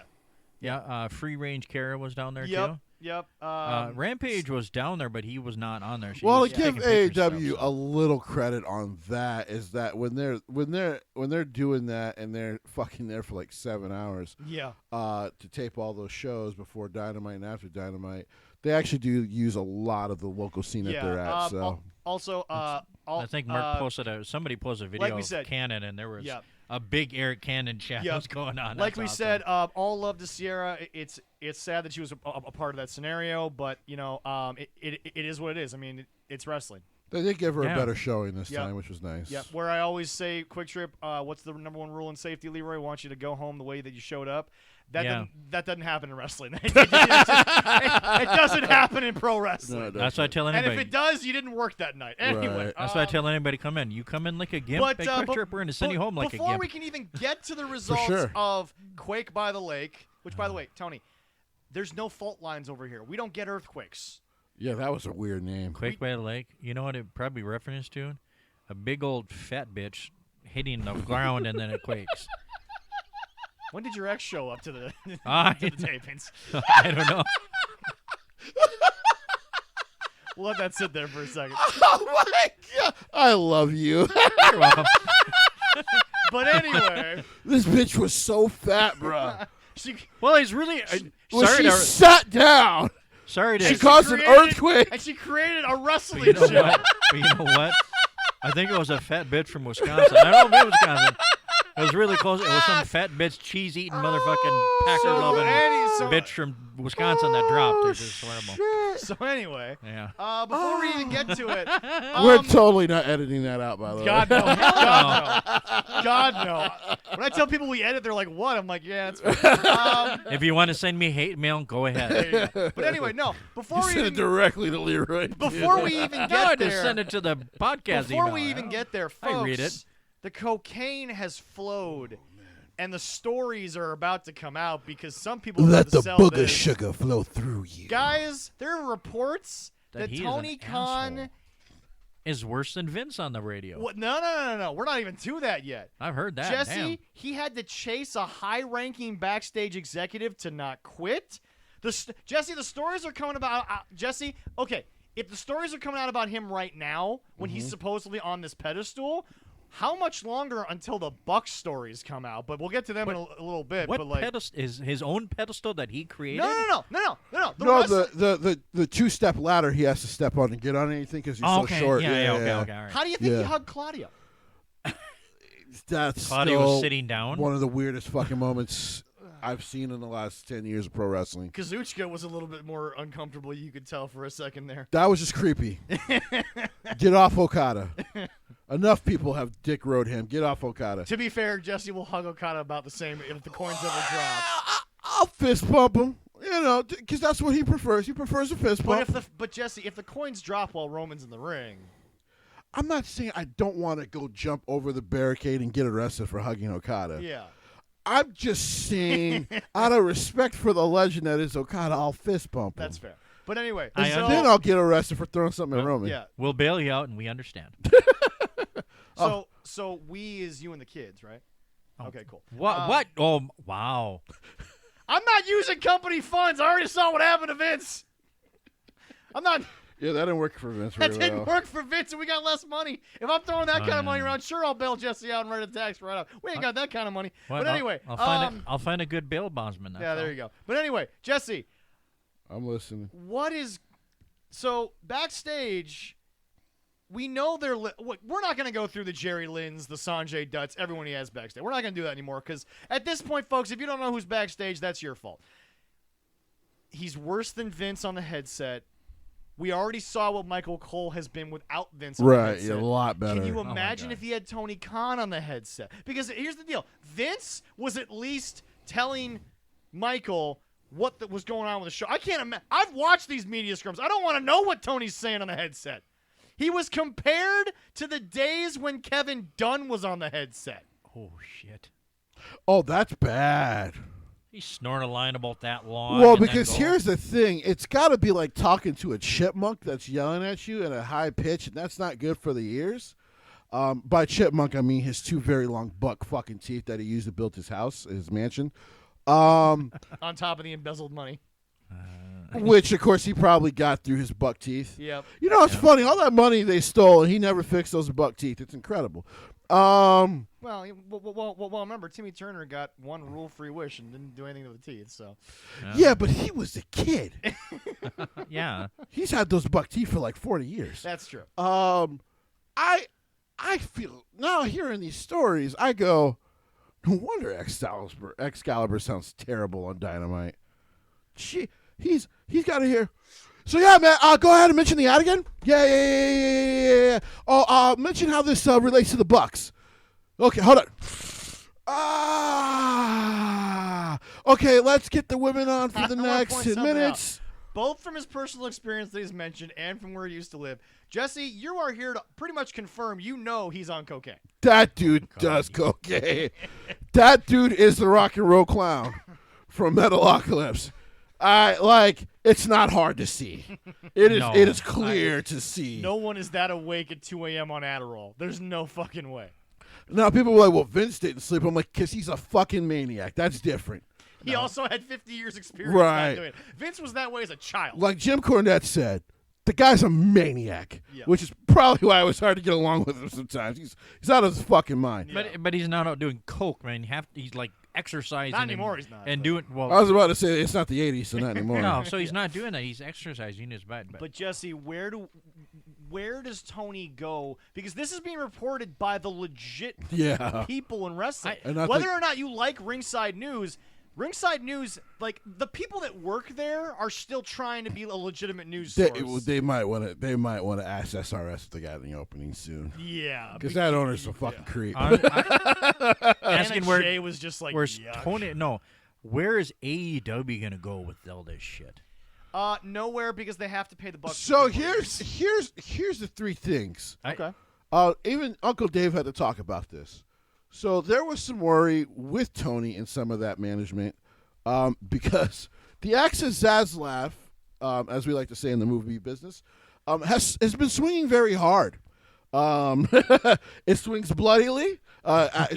So for those who don't know, David Zaslav is the owner of Warner Brothers and Discovery. Yep. Originally Discovery, of course, Discovery bought Warner Brothers, Yep. which is why it's now called Warner Brothers Discovery. Yep. If you hear about your favorite movies or TV shows getting cut, we call that the axe of Zaslav. Yes. So he apparently has been looking into AEW quite a bit. Which is just as bad as Vince finally looking at something that he hadn't looked at for a while. Now he wants his fingerprints on it.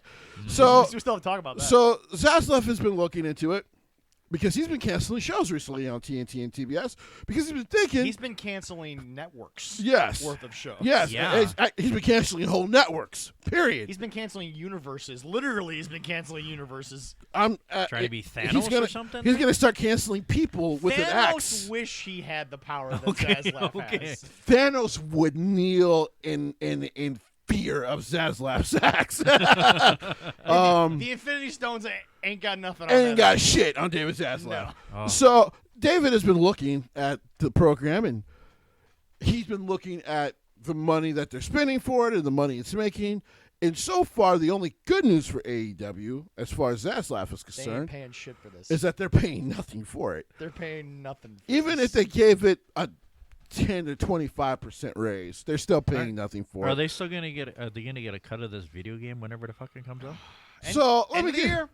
get into that if it fucking actually They said comes out. September, October. No, it's have it December. December 31st, Yeah. 2022 for $59.99. I'm not buying it for that much. Fuck no, I'm gonna wait. No, Leroy. Or rent it, No, maybe. Leroy. You Yeah. have to. Why? You can write it off. You'll be fine. But Oh yeah, yeah, good. you can actually Research. write this out. Yeah, this is for Research. research purposes. Never mind. To be fair, though, I might just let some of the guys in the lounge do it because here's the deal. I let a buddy of mine back when we were watching rent the TNA one, and I'm like, that ain't worth the $32.99 you were going to charge. That me one for really it. sucked. They admitted it was bad when they said it was $32.99. Bro, me and my cousin literally threw it out the fucking window. You told us. Yeah, the so story. he puts it in, we start playing it, it glitches immediately. Like, he was just trying to run into me to do a clothesline. The wrestler fucking tripped over the stairs, and the match was over. Like, he got counted out. The wrestler couldn't get up because the fucking game was so bad. He literally took it out my PS3. He's like, Jay, do you want this game? I'm like, what the fuck am I going to do with it besides wipe my ass? And we tossed it out of a fucking window, never to be seen again. Well, you know what the good part is? I probably won't have to go reserve my copy because No, there's plenty.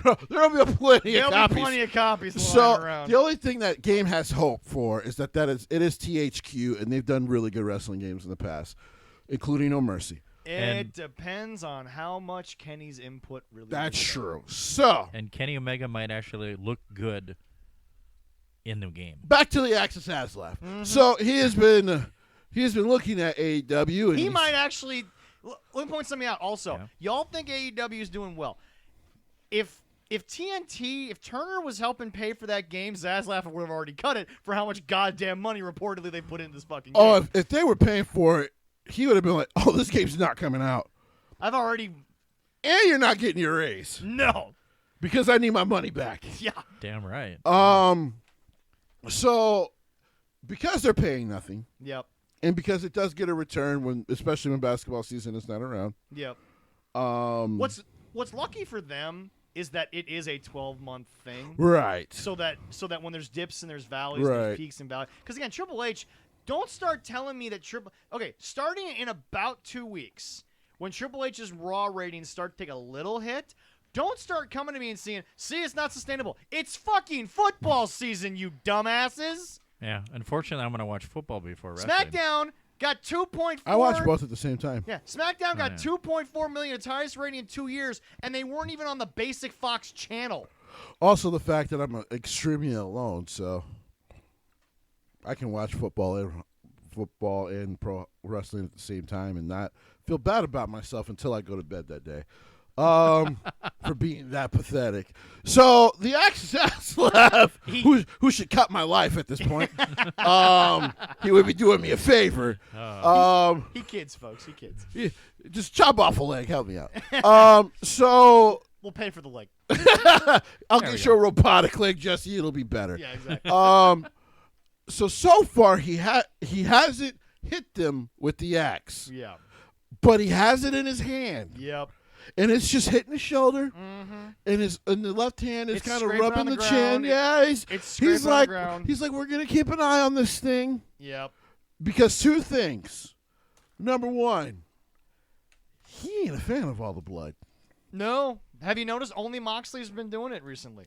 He's not a fan of all the fucking blood. He's not. That's number one. Number two, he doesn't care about the swearing too much. Nah. Because it is TBS, so he'd care less. Yep. But if they weren't the highest rated show On Wednesdays. on Wednesdays, Which again, guys, you're winning on Wednesday.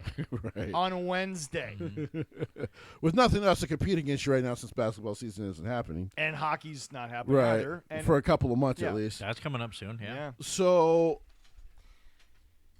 you got those couple of things, and because they never have to compete against baseball because baseball's only on Thursdays, Fridays, and Saturdays on TBS. Right, yeah. So far they're You're competing safe. with the reruns of The Big Bang Theory, Right. which most people have already seen 8 times over. Though, to be fair, they actually do lose to the reruns of American Dad. That's because Seth MacFarlane makes content that people want to watch. That's true. I'd rather watch that than the Big Bang. The only Theory thing or that's going to something. survive the Zaslav axe will be anything by Seth MacFarlane because Oh, it yeah. makes money. And here's the big but in this situation when it comes to AEW That and Warner caused the Brothers. Quake by the lake. And we're not. Yeah, probably. This 'Cause was that was a big. this ass. was the big ass It that was caused the Quake by the huge. lake. It was. I it didn't was. have a yardstick big enough to measure it. It was Godzilla size ass Yeah. because we don't have any faults in fucking Minnesota to cause a quake. Earthquakes No, mean nothing to no. us. This is never going to happen. There are some faults around the North Shore, but nowhere Your near down wife, in Minneapolis. your ex-wife No, no, doesn't no. count as a fault. You I'm cannot trying to keep- explain this to you. Hey, no, that happened before. You cannot keep talking about your ex-wife and my It was- ex-girlfriend. You it have was- to let this go. It was before she was born. It happened. She might have caused a few extra ones, but it was before she was born. I'm gonna try to move on.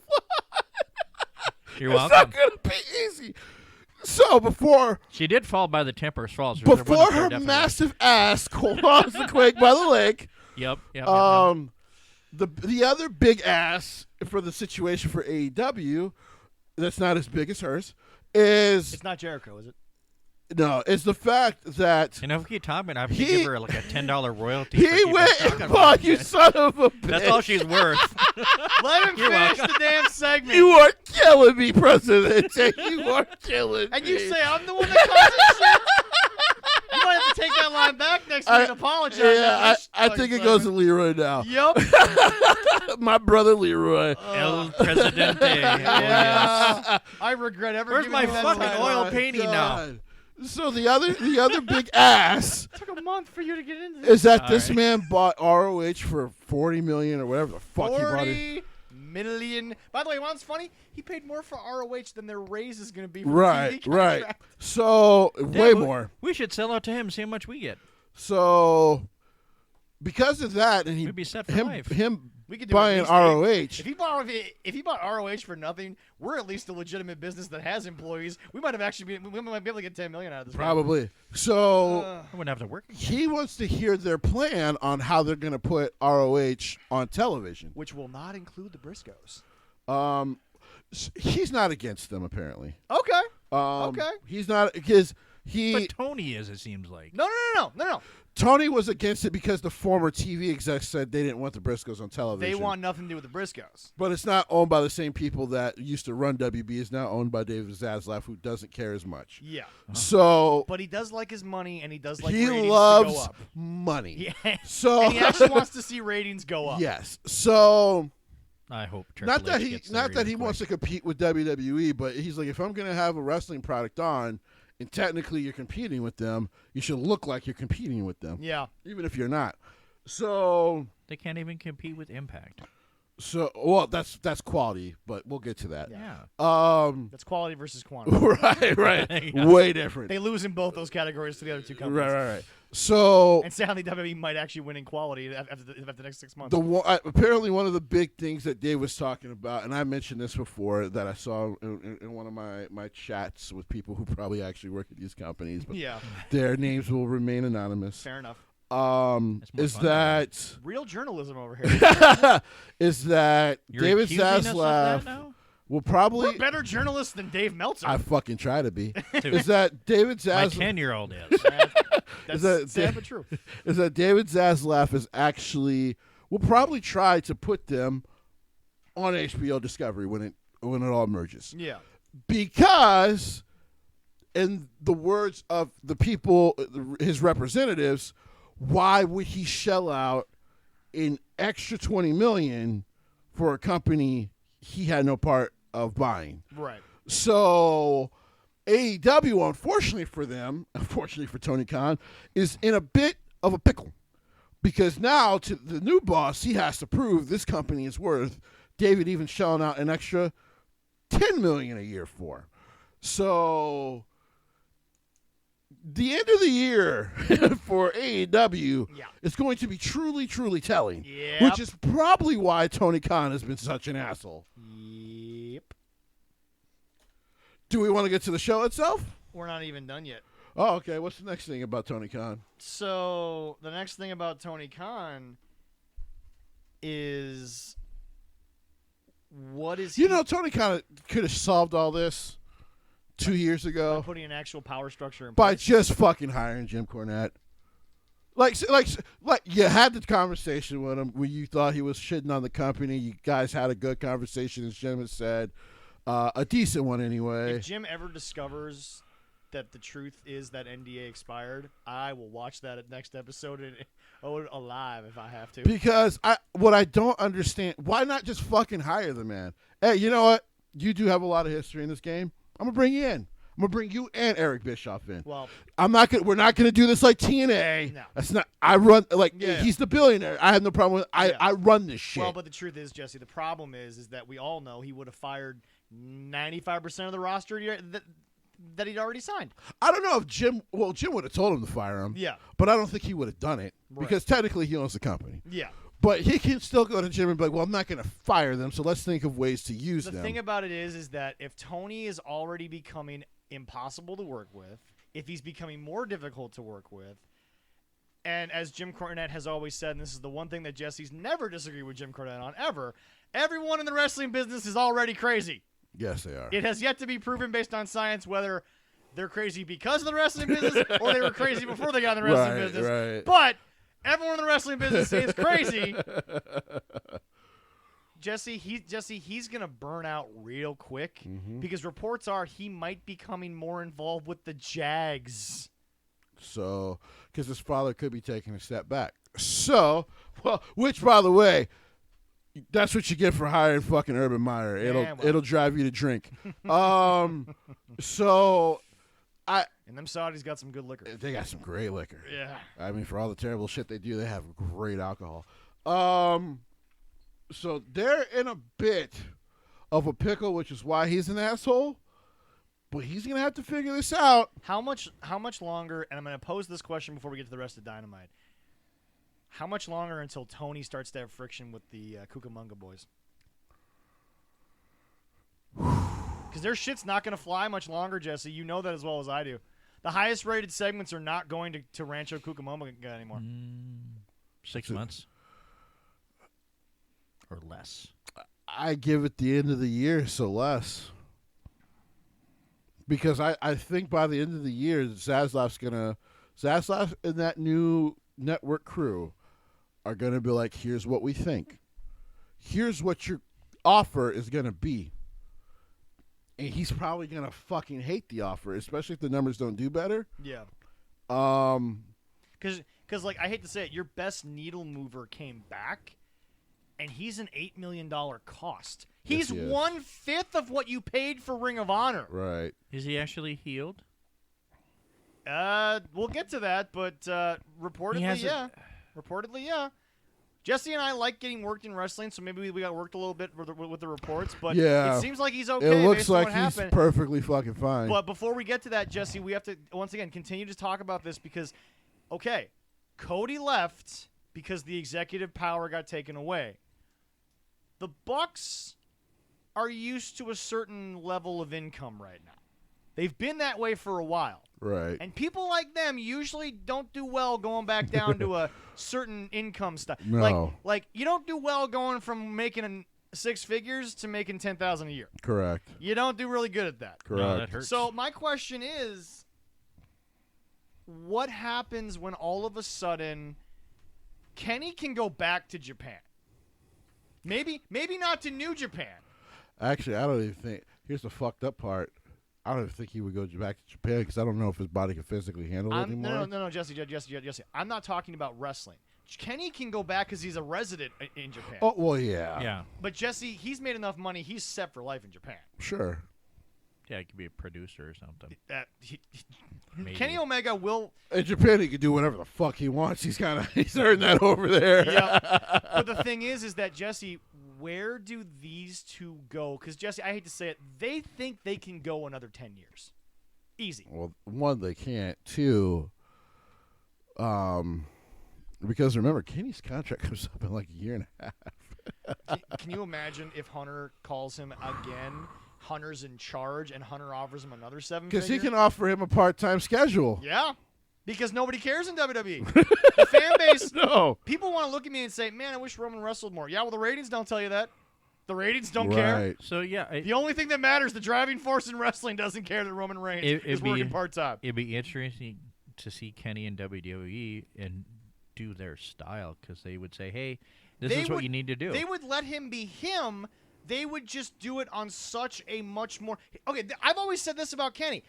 Kenny's version of wrestling, whether the Bucks want to admit this or not, has always been, dude, you should have been in WWE because they would have made your shit look better.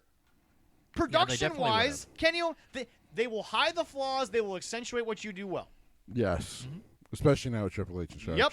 Kenny Yeah, Omega would have thrived over there because Kenny Omega could take all his untrained bullshit, all the stuff with... Now, okay, Triple H was such a Harley Race guy that maybe that would rub Triple H the wrong way, but he didn't insult Harley. He just insulted the wrestling business by saying, you were offered help by the man, and you just said no. Right.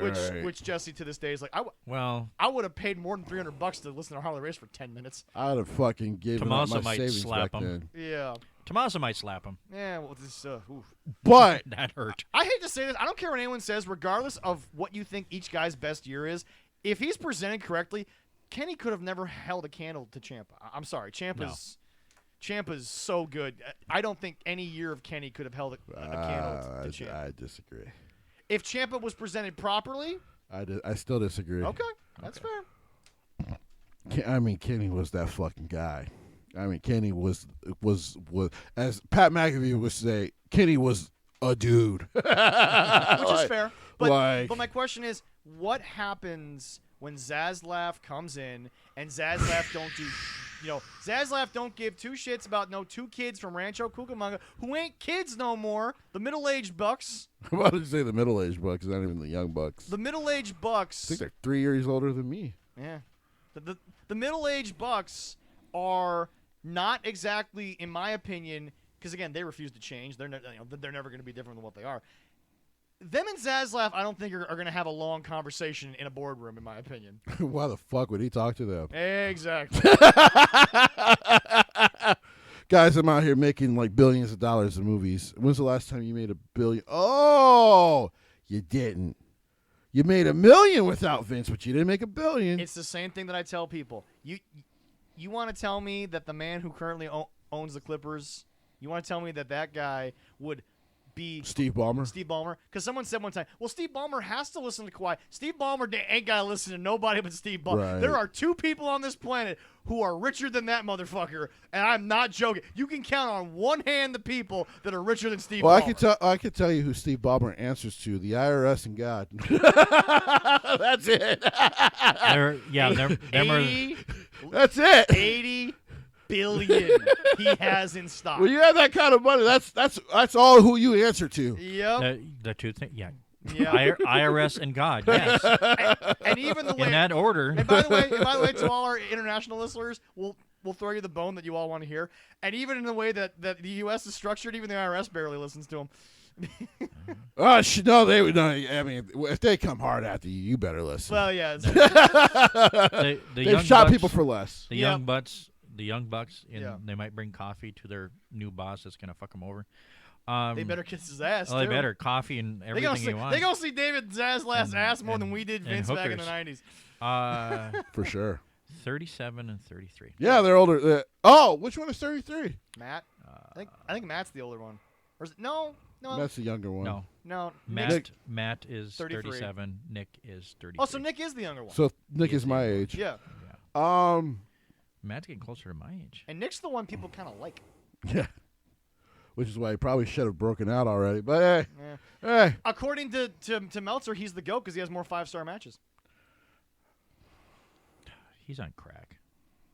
No. He's in California. Let me tell you. All right. I've seen crackheads in my life. Dave Meltzer's not one. That's an insult to crackheads to call Dave Meltzer crackhead. I apologize. Yeah. And to think you I once, apologize to the crackheads that are Yeah. listening. And to think you once thought Dave was the gospel. I fucking hate myself for it. All right, so He was. yeah, I don't know so we'll get into it, but He yeah, got old age did something watch to him. for a lot of things to be changing because guess what? For the first time in his miserable business life, because without his daddy, it's a miserable business life, Tony. He has someone to answer to who doesn't give a shit what you have to say. And by the way, who's now 2 companies can rival your daddy's money. Yeah. So he could always go, wait, how much did you start this off with? How much are you in the red? I'll just buy this fucking company myself. I'll buy it. I'll literally just move the office of it to Louisville, Kentucky. Jim will make a small walk down the Well, down the creek. knowing Dave, he would just go find football. He would go find pro wrestling people and be like, all right, I bought this company. Go run it. I would tweet him. Go make me billions of dollars. No. All I would do is I would tweet him and say, okay, so here's the deal. You don't have to go find any old wrestling head because there's already a guy in the building that could book you a better wrestling show. His name is Jerry fucking Lynn. He's right there. He's right there. Good Minnesota guy. Yes, another good Minnesota boy. Also one of the greatest pure guys to ever do it. Like, He's right in the fucking building. He's- Jay Dutton's production. He just spent 4 years. Pat Buck. Pat Buck's right fucking there. So anyway, we'll get into this. Leroy. Amazing stuff. So anyway, we'll get into this. So yes, they were in town. Yep, a couple hours away from where we are right now. At the Target Center. Yep. We're about to get to this again. I've been there. It's again, really nice. because Bleacher Report wants me to Yeah. pay. Yeah, because after they Forbes wants me fucking to pay. renovated I it. will use. You know what? Again, Can't wait to go to week, the XL. Every week I throw these guys a bone. I'll do it. We will use allelitewrestling.com Oh shit. for the results. Only Well, you use them every week. I only started to because they're the only ones that are not trying to make me pay for it. Wait, is Bleacher Report actually trying to make people pay for results? Yeah. Guys, I know you're desperate for money, man. Just go all on UFC again. I don't know what the fuck. What are you doing? All right. And don't they have good advertisement? Apparently not. All right. Oh, Because geez. it was a big event, Jim Ross was here the entire time. Jim, I love you, but you were good. Like, you're better for the 1 hour. I mean, Right. You just don't. Yeah.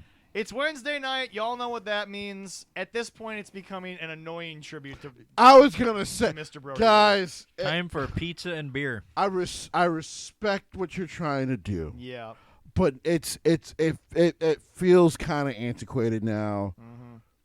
Come on. Welcome, and now we open with you can't say anything but this because it's owned by the other company because Triple H is still not giving up trademarks. You can't say casket. It's time for the coffin match between two guys who have been creepily doing this story over the last month or so. Everywhere. Two guys who have a lot of history but no one fucking knows about because you haven't talked about the good 10 years they have with each other. You say the last month they've been doing this story silently off and on for the last 8 years. Yeah, exactly. It is, and by the way, because it's AEW, they're probably going to continue this next week. Yeah. Yeah. It was time for the Well, coffin go ahead. match. It was Darby Allin. Darby, I'm all in because I'm going to die in 3 years. Versus Brody King. And this was, I hate to say it, this was to use Jim, this was hokey. This was a bad version of this style match. I did not, Jesse, I know you like this.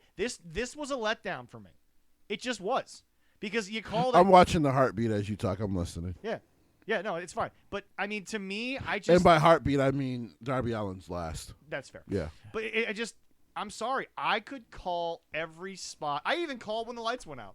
I'm not even joking. I'm like, and 3, 2, 1, flip the switch. And they went out. And it was just, they came back on. Malachi and Buddy. Buddy Matthews still can't wrestle. We still can't get him in a singles match. What the fuck are we? What? Because he doesn't know what to do. Julia Hart popped up. Not Buddy, but Wasn't even good to have her there. She was just working with Miro. Now she's back in this shit. That was actually a good. I enjoyed that segment. That segment was a phenomenal. That was actually well done. That was yes. phenomenal. But she I was thought that on the was show good. twice, and this was embarrassing for her. The acting chops for Miro have paid off the classes. Yeah, they really have. That segment was phenomenal. It'd be nice to see her at Women's Nation later on Oh this yeah. year. Sting shows up to try to be the badass. I hate to say it, Sting. If Tommy really wants to fuck you up with a baseball bat, Tommy's gonna fuck you up with a baseball. You don't bat. even need the baseball bat to No. do it. To be He can fair. actually kick. He can actually kick him in the You head. would literally to quote Brian Danielson, he'll literally kick his fucking head in. Yeah. And actually hit his head. This is where it got so WWE Sports Entertainment. I couldn't. He chased him off. They did a bunch of run. They wasted like 5 minutes of my time on something that didn't even involve the two guys in the match. Now we get to the point where I was done. Jim Ross, once again, this is why we need you for only an hour. We look like we're on the set of a horror movie. And no, he didn't say that because there were bodies everywhere. He said it because he just didn't know what the fuck to say. Yeah, that's probably true. You can't even deny. That's actually probably true. You can't even deny this. That's probably You true. didn't know what else was going on. Man, At least Undertaker's casket matches made sense. anytime I listen to Jim for when he's trying to do AEW for 2 hours, I'm like, man, you've gotten old, bro. You should. It's okay, then- bro. Go home. And then the most anticlimactic ending Darby Allin's ever been. Darby Allin choked out Brody King. What? That's Yeah. how this ended. Oh my. I'm going to let you have your moment, Jesse, because it seems like you want to give some counterpoints to me, but this is how I saw this match. Okay. Because the next match was fun. Okay. The next match was great. Yeah, that it did not sound Okay. that good. Let from me your be clear. perspective. Okay. Let me be clear. I know. All right. Okay. Okay. Respectfully. Okay. Respectfully. You're as clear as Tony Khan's nostrils. respectfully, As clear as Tony Khan's nasal passages. Wow. this was old titties I actually did not want to see. This was the worst thing. Like, this was not good. This was bad. This was bad. I'm glad it opened because it got the taste Yeah, out of yeah, my yeah, mouth. yeah, yeah. Was this seeing old titties sober moment? Like this was. There was not enough liquor for him to unsee what he I'll, said. you know what? I'll say it this way. Kind of This- like a Kingpin moment. This was if Tony Khan literally just walked out onto the stage, was so high, and was just naked for the first 10 minutes of the show. Oh, that'd be scary. Like it was entertaining to watch, but it was fucking bad. Yeah. I This was the Brian last segment. Here's why I said it. Brian loves bad television. He but here's the thing. I agree. It was entertaining It was entertaining. for how fucking terrible for it all was. the wrong reasons. You know what they did? Let me tell AEW stands what they did. They did a Vince McMahon match. Yep. They did a Vince McMahon I 2004 said this match. was the most sports entertainment, and Jericho was on the show. Anna JAS was on the show. Who, Yeah. by the way, someone pointed out in a wrestling chat, maybe it was the PWL, I'm pretty sure it was a wrestling chat. Anna J is just taking Canyon's old gimmick of running around diamond cutting everybody randomly. By just choking everybody. By just choking out people randomly in the back. So here's the That's thing. basically what Anna J is doing now. We The- miss you, Canyon. The ending was just not fucking believable. No!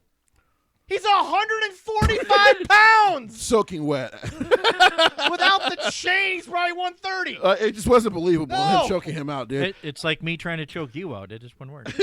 It's like the sight of here's the because you would basically, because I am a little taller than you would have to do exactly what Darby did and like bear hug me with your legs while trying to choke me. It's not gonna work. You're too Jim light. Cornette is always right about this, and even Jesse can't deny it. Well, I You got a have little bit to of weight, make- but yeah. You have to make things look He's believable. lighter than me. Well, yes. You have to make things look believable in wrestling. That's why I said Right. Gail King and Awesome Kong, if you watch those matches, Gail Kim didn't get offense in until Awesome Kong fucked up. Right. Awesome. See, here's the deal, folks. I don't care how big, how strong, or how tough you are. If you hit a metal turnbuckle with the head, You're gonna be be a woozy. little woozy. You're gonna be woozy. And guess what? At that point, when you're not able to tense up for it, when you don't know it's coming, a kick to your head from a small Asian woman's gonna hurt. It's gonna hurt like shit. It's just gonna hurt. It's gonna hurt a lot. Although I will say this, I think Asuka's kicks would hurt sober. And I'm about to say, if she kicks Awesome Kong and she goes down, that's believable. yeah. Because Yeah. it's coming. It's actually coming with a martial arts background, so it's gonna really fucking hurt. Asuka will fuck you up. Kana-chan will fuck you up, my future wife. Yes. So yeah. By the way, guys, go follow her on Twitter. She's phenomenal. Oh, she's great. She's just great. I follow her Twitter without a Twitter. It's so good. It's so good. She might be worth getting a Twitter for. Yeah, she's great. We'll just use ours. Oh yeah, you Are we, said it. are we following So- her on there? We should be following So her. there was that bullshit ending. I'll have to Why does Sting have to be the savior? You Because know, he's Sting! No, We have to pay Tony Schiavone. No, I'm not paying him shit. Not you. I'm saying Tony had to pay Tony Schiavone to be here's there. what I'm confused by, man. The friggin' fact that now Sting's makeup is apparently fucked up because of the eye. Like, what is in this mist that everyone's eye looks like a fucking black hole every week? I just what I don't understand is this. What are we doing with Sting anymore What now? are we doing with Tommy? To be fair, he's hurt. So for those who don't know, he's actually been dealing with a back injury. Yeah, he has. He actually can't really take major bumps. Right. So Buddy, then. now you got me because he's healthy. Buddy Matthews is the healthiest guy in wrestling because he hasn't wrestled more than 3 times in 3 years. But to give it to Brian Last, I agreed. It was entertaining. It for was how fucking beautifully bad for how television. fucking terrible it was was. beautifully bad It was television. entertaining. And now we move on to the palate cleanser. Oh, how I loved this. This was Mexico at its finest. Yes, it was. Ladies and gentlemen, the Lucha Brothers versus La Fascion Inglabre. La Rouge and Andrade El Idolo. This is when Andrade is good. When you let him do what he's good at. Yes. And don't make him talk in a stairwell. By the way, Paul Heyman already showed you that. Yeah. Paul Heyman put the blueprint Also, out there by the way, during the pandemic. I know he's very, very gimmicky and Sure, hokey. sure. Jose is great. I love Jose. Well, Jose is supposed to be that way. Exactly. He's a good manager. He's what managers are supposed to be. Right. I love this. This was just. Here's what I'm going to say about this. I could have taken this for like 20 minutes. Oh, easy. The one time they don't just let a match go Right. 20 minutes, and it was this amazing. No, I think it went, what, 12? Maybe 10? They don't give times on this, Oh, okay. but okay. When Jim Ross said nonstop offense, he was even into it because Jim likes Mexican wrestling. Yeah, well, there's just, like I tell people, Well, there's but something about watching the luchadors Did Jim and the Mexican call wrestlers go. the Super Juniors when he was over there too? Yes, and he Okay. also called, he called a Triple Mania back in... Oh, that's right. Yeah, no, he did. Couple years. 2016, Yeah, I no, think? it was a few years ago. Is that her? Yes. That's her official one to follow? Yes, Okay. and I'll send you the other one too, the Kanashan one. But yeah, We are following her. he called, so he knows about them, and he's called them live Yeah. when they were trying to get into the American market as well. Yeah. They gave up. Yeah. Oh, I New Japan, CMMO, was like, we give up. We're not doing this. No. These Americans only want to pay for certain shit. We're not doing this. Yep. It's just there's just something about watching When these you guys go. present Los Inglorables. Also, like this, I want to say, because he doesn't get enough credit, and I'll give Tony credit for this, putting Alex with the Lucha Brothers was the right thing to do. 100%. But I will say this: when you present Los Inglorables Mm-hmm. like this, they are one of the best things in all of. They're phenomenal. Yeah, they're great. People don't realize that whole faction. And is now it's phenomenal. time to go back to high school, boys, because now we get to another shit show. Leroy, the world's greatest tag team, more self-proclaimed than even Charlie Haas and Shelton were because they could actually wrestle. They actually could wrestle. The self-proclaimed greatest tag team of any generation, the new Midnight Express. We've already proven why that's an embarrassment to ever say. Push it! Oh, sorry, it's something in my throat there. They were Oh my God. begging for a tag team partner. There was no reason for this segment. This has been the most embarrassing thing I've ever seen. Oh, no, There's no, bullshit no. between them. Wrestling is about... No. I'm not done yet. Wrestling is about men who have an issue over the tiny... Vince McMahon would start... But they're not men. Hold on. Fair enough. It's in their name. Vince McMahon... They're boys. Vince McMahon would start a segment, and this is what turned Jesse off. He would start a 6-month segment between two guys Yeah. over a slight trip. Yeah, he would. He would start it over nothing. These guys are looking like two fucking little bitches going to their friend who finally made the football. I'm not done. Who finally made the football team. They begged Adam Page like this isn't the greatest tag team. Again, them as baby faces are apparently snot-nosed punk bitch-ass motherfuckers. I don't have a fucking adjective for Jesse. They're literally bitches. That sounds about right. This is a bad BDSM femdom porn. No. Fuck you. This was perfect. This was. Oh, they were? I like watching them be cucks.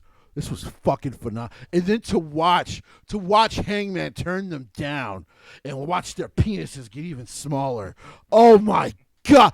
Is that humanly possible? He chose what's left of the Dark Order over the Young Bucks. Dude. This is wonderful. Grayson's not even in this. He's shit. gone. He's gone. Half of them are gone. I would And have. this was Chris Jericho. I would have This done was great. I would have done the same thing. Dude, he turned them down like I got turned down at prom. It was fucking wonderful. Well, Dude. Oh my God. well, here's the deal. AJ turned him down too. Yeah, well. See, but he did it respectfully. Yeah, he did. AJ's a respectable, good Christian man. It's like, hey, come to But Hangman chose the big titty goth girl over the cheerleaders. Good job, Hangman. Good what I job, Hangman. I was so proud of Hangman. Oh, You got to go for the big titties. so you could be mad. Do you know how many times I watched this segment? 5 times. Because the look of defeat on their faces. I'm like, I don't know how Jim doesn't enjoy this. It's beautiful. He probably did. And you know what? They okayed putting this on television. Yeah. Thank you. Yeah. Thank you. You know, and literally got cheers in Minneapolis that these two got turned down. It's only a literal 12 sentences. Do you want me to read how they wrote this whole segment out? Go for it. Oh, Nick my. Jackson thanked Hangman Adam Page for helping the Bucks last week. Matt apologized to Paige for how Matt had treated him. Matt said that when that when they're around Paige, he brings out the good in them. Matt invited Paige to join them next week in the Trios tournament and to reform the Hung Bucks. That was a thing. Really? Yeah, no, that was They're a thing. grass. That was Ring of Honor. That was Ring of Honor. Hangman. Because not even close. Well, Hangman Page declined, saying He's the he was only going one to that's be hung. in the corner of the Dark Order for the. He's not even in the No, tournament. Because you were listening. Read that part again. Hangman Page declined, saying he was going to be in the corner of the Dark Order He for the chose tournament. the Dark Order. I would have done it too. There was no reason for him to do it. Well, they were nice to him. He's way better than those dorks. Those losers of men. They're losers. And he said, I will go with the losers. And he's not even in the tournament. He's in the corner of the. He's not wrestling. The world champion, former world champion. Is he the longest reigning, or can he have him by like a week? No. He's the longest reigning champion. He only had it for 4 months. Right. Okay. One of the longest reigning champions. Well, again, not a long. He actually had the shortest reign. Yeah, he did. He said no to getting a new championship and decided that he was going to turn back around. the loser club. And you want to know what's even worse? He had to make up for last week when he wore his wife's pants. Dude, this was fucking great. You laugh because you don't know this. Go back and watch when he saved the Bucks with the lead pipe. Oh my god. They were embroidered jeans. They had butterflies on the back. Clearly, they were women's jeans. It's cool. He Whatever. was wearing women's jeans. He was wearing his wife's pants. He probably forgot his at home. But that's cowboy shit, by the way. Yeah, that's Great. cowboy shit. This was great. No. Kathy would have loved the pants. You She guys, likes butterflies. you guys don't understand. How much you love this. Like to cuck the Young Bucks on national television. Mwah! This might have been the most watched segment, only because Jesse went back and watched. Tony, do this more. I will give Dynamite 4 out of 5 every fucking week you do this. This was great. And they kept talking about them being hung, but that's not true. Oh my god. Oh, and then they got all like pissy with Brandon Cutler. Just shut up, Brandon. Oh, I love this segment. Yeah, they beat up Cutler too. No, they just cried. They didn't even beat him up. Yeah, no. They cried about it. You bitches. Look at you bitches. But Kenny's going to come back. Yeah, he's going to take with him. and they're going to win the tournament. And they'll win the tournament. As baby faces. But for 1 week. Yep. For 1 week, the wrestling world got to see what they truly are on the inside. A bunch of cucks. As Triple H once said to Stephanie's face, a bunch of no good lying bitches. Oh, it was beautiful. You know what? I'm going to watch it 2 more times when I get home today. It was fucking great. This segment to Jesse so good. was the original Jade Cargill segment to Brian Last, because Brian Last to this day still rewatches that. I segment. love it. This wasn't even bad television, Jesse. This was great. Guys, don't even let them win. When Kenny comes back and they lose in the first round, have him treat them like a bunch of cucks. Like, keep this going. Bum-ass Bucks. There's your idea. Bum-ass Bucks. There you go. Tony, it's free. The Corbin family may have to find a way to get some copyright on that. Hey, you know what? Darren's always around in Minneapolis. Give him a call, Tony. Hey, listen. I know a guy who's been a bum-ass dude before. I'm not going to help you, but I am going to make fun of you. I mean, you guys can make millions of fucking dollars off this idea. They could, yes. Bum-ass Bucks. I like it. All right. Next up. Plus, that means they'll lose that shitty-ass music, which will be great. Yeah. They still have the Beat My Meat music. Because that's what they like to do to themselves. Well, their wives won't do it. Well, I mean, if you were married to those cucks, would you? Nah, probably not. No. Anyway, next up was one of the most There's other things in batteries, so we're good. Up next was one of the single most annoyingly boring better. things I've ever heard in my life. Jungle Boy joined the commentary table. Oh. I don't know why. He barely said anything. Yeah. So You can't deny this. He no. barely said a goddamn So word. because the match was actually fine. Yeah, the match was fine because Luchasaurus seems to have brought what he was doing as a heel into his face persona, at least in terms of the matches, in that he's working a big man. He's working a style big man right now. style. Okay, that's good. And he looks great doing it. Anthony Henry looked good Yeah, Anthony Henry looked really good. in what he was supposed to be doing. So here's the thing. So, do you remember when they tried to put Brock on commentary, this had to be 2017. Yep. I think before one of the first matches with Roman. Yep. And people were like, why won't he say a fucking word? And everyone was just like, well, that was stupid and weird. That was this. He literally was just like, yeah, Christian's an asshole. And they didn't say anything else until the end of the match. And it was just like, they were asking him questions. He was just like looking at him. And he was like, what the fuck is going on? Why are you putting him in a spot he's not comfortable with? Wherever Miro is taking acting classes, send this kid.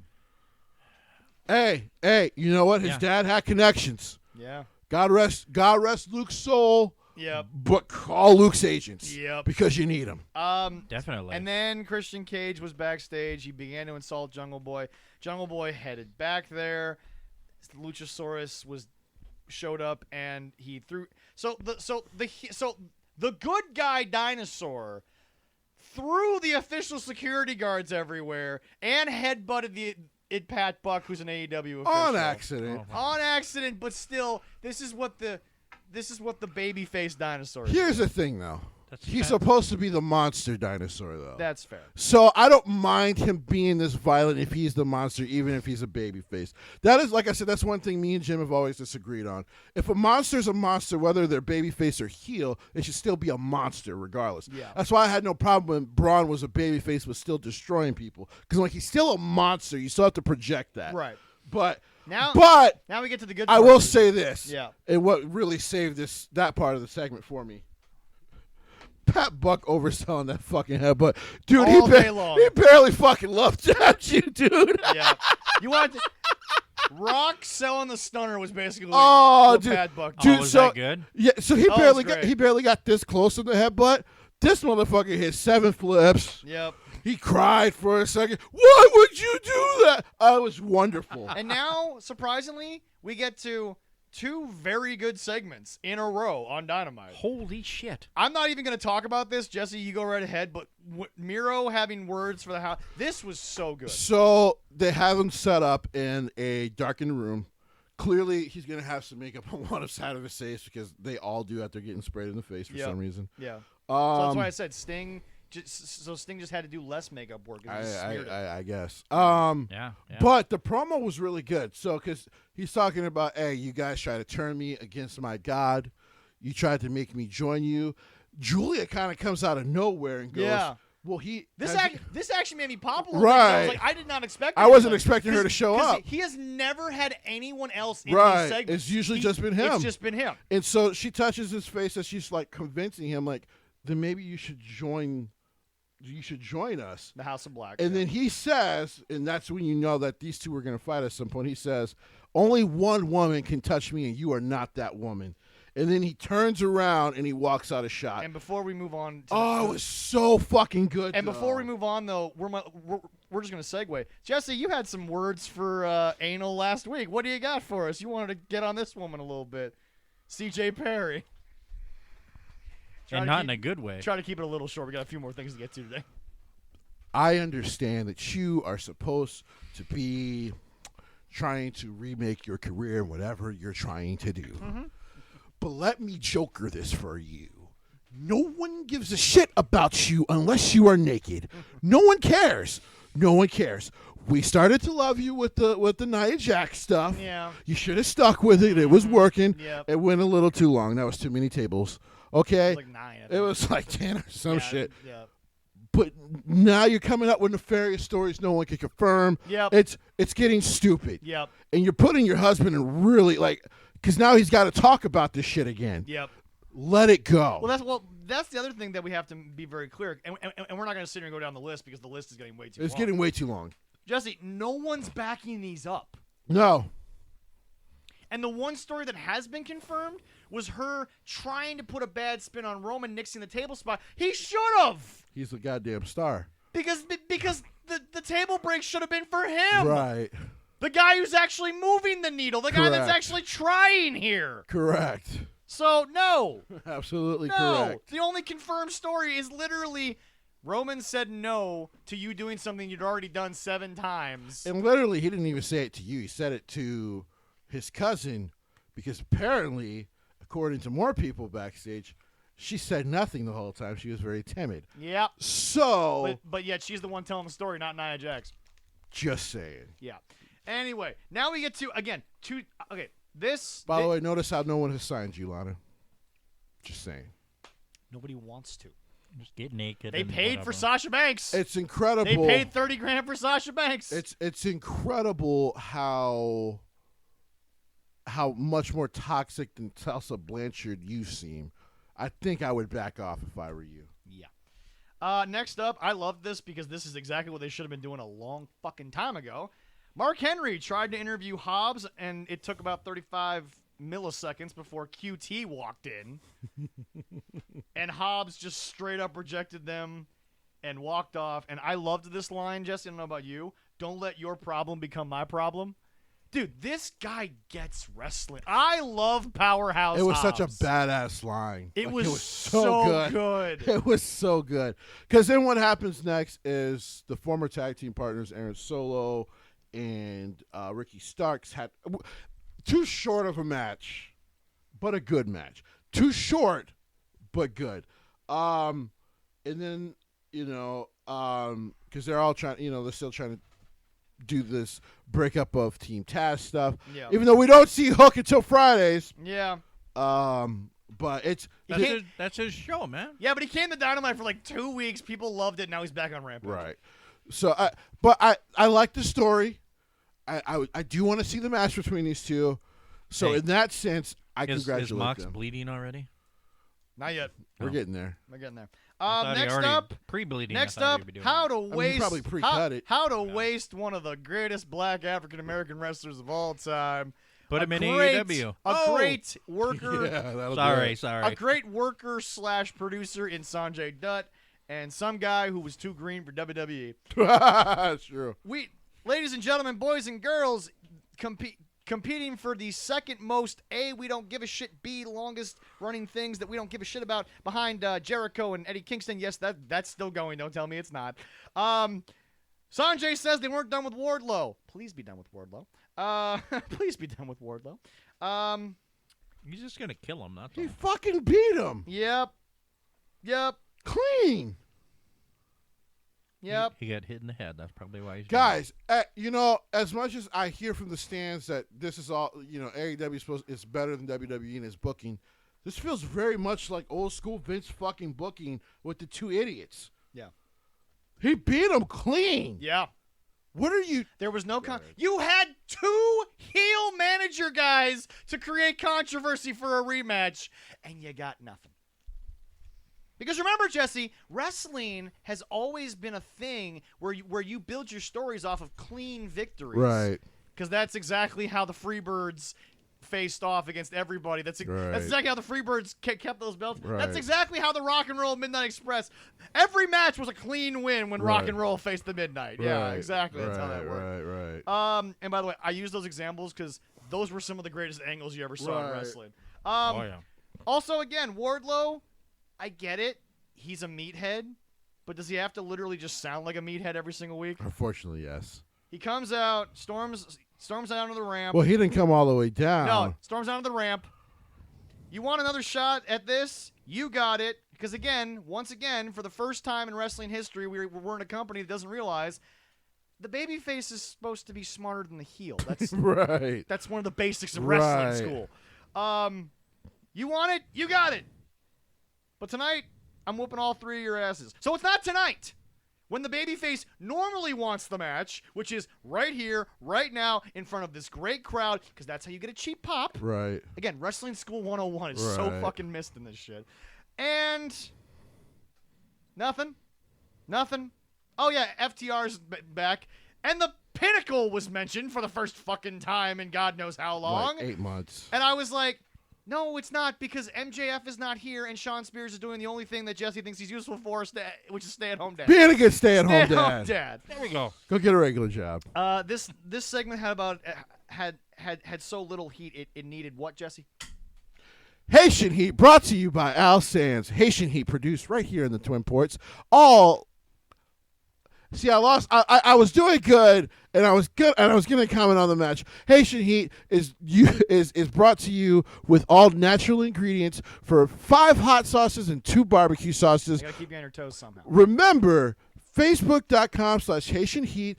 No, the Amazon store is not up yet, but when you order or you sign up to possibly order, you are updated not only on your order, but on all the stores. Also, like we have talked about before, he does have a couple of matches coming up, and we hope to have him on the show to talk about it. Yep. But once again, Facebook.com/Haitian Heat. And remember, we're not trying to steal this from Frank's because it's true, but we put that shit on everything. Like I said, folks, I put that shit on a Jimmy John sandwich. Whew. Man, I literally let it like soak into my okra before I cooked it the other night. It was Really? fucking wonderful. Wow. Oh, Really? it was so good. On some okra? Yeah, it was so good. Wow. It marinated perfectly. That's fantastic. All I needed was a little bit of like. You know what I just ranch on the recently side. tried? You know what I marinated those New York strip steaks from Quick Trip, Oh yeah.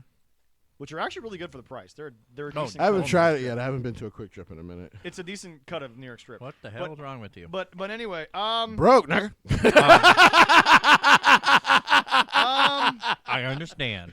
and now it's time for, even though we just saw this weird segment, which was great, first of all, but it's weird now because we get to this part. This was the bad part of the night. So remember when we broke up Team Taz? Because, Yeah. everyone remembers it. Yeah. It was so memorable. No. Taz broke up Team Taz. Yeah, a week after they broke themselves up. So Powerhouse Hobbs He's done says- with those guys. So here's the thing. Here's the thing that is confusing to me. Powerhouse Hobbs says no to the factory. Yeah. The factory is also facing Ricky Starks, the guy that Hobbs kicked out. Yeah. Ricky Starks took on Aaron Solo, Yeah. and the factory just stood at the top of the ramp and watched As like- Aaron lost. as Aaron got his butt whooped.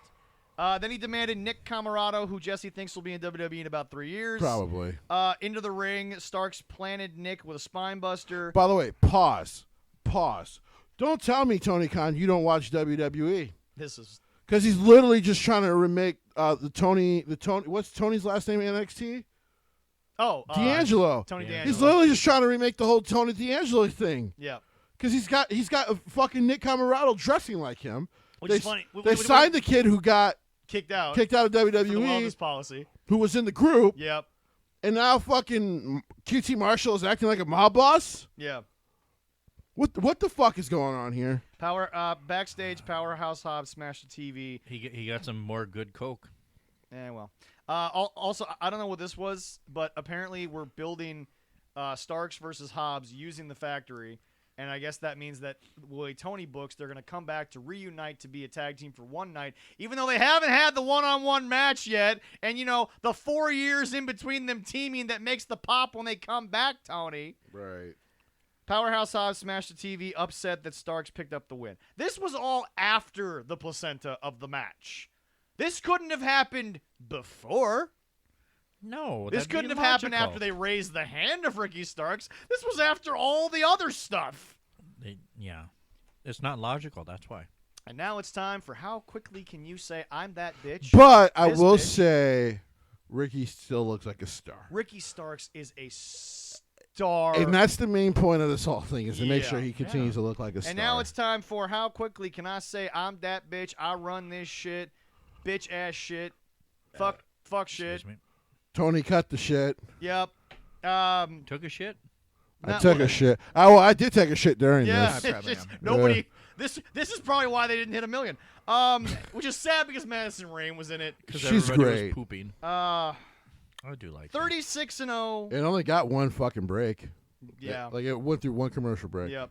36-0, and I've only been interested for about 12. And then after all that, Athena shows up.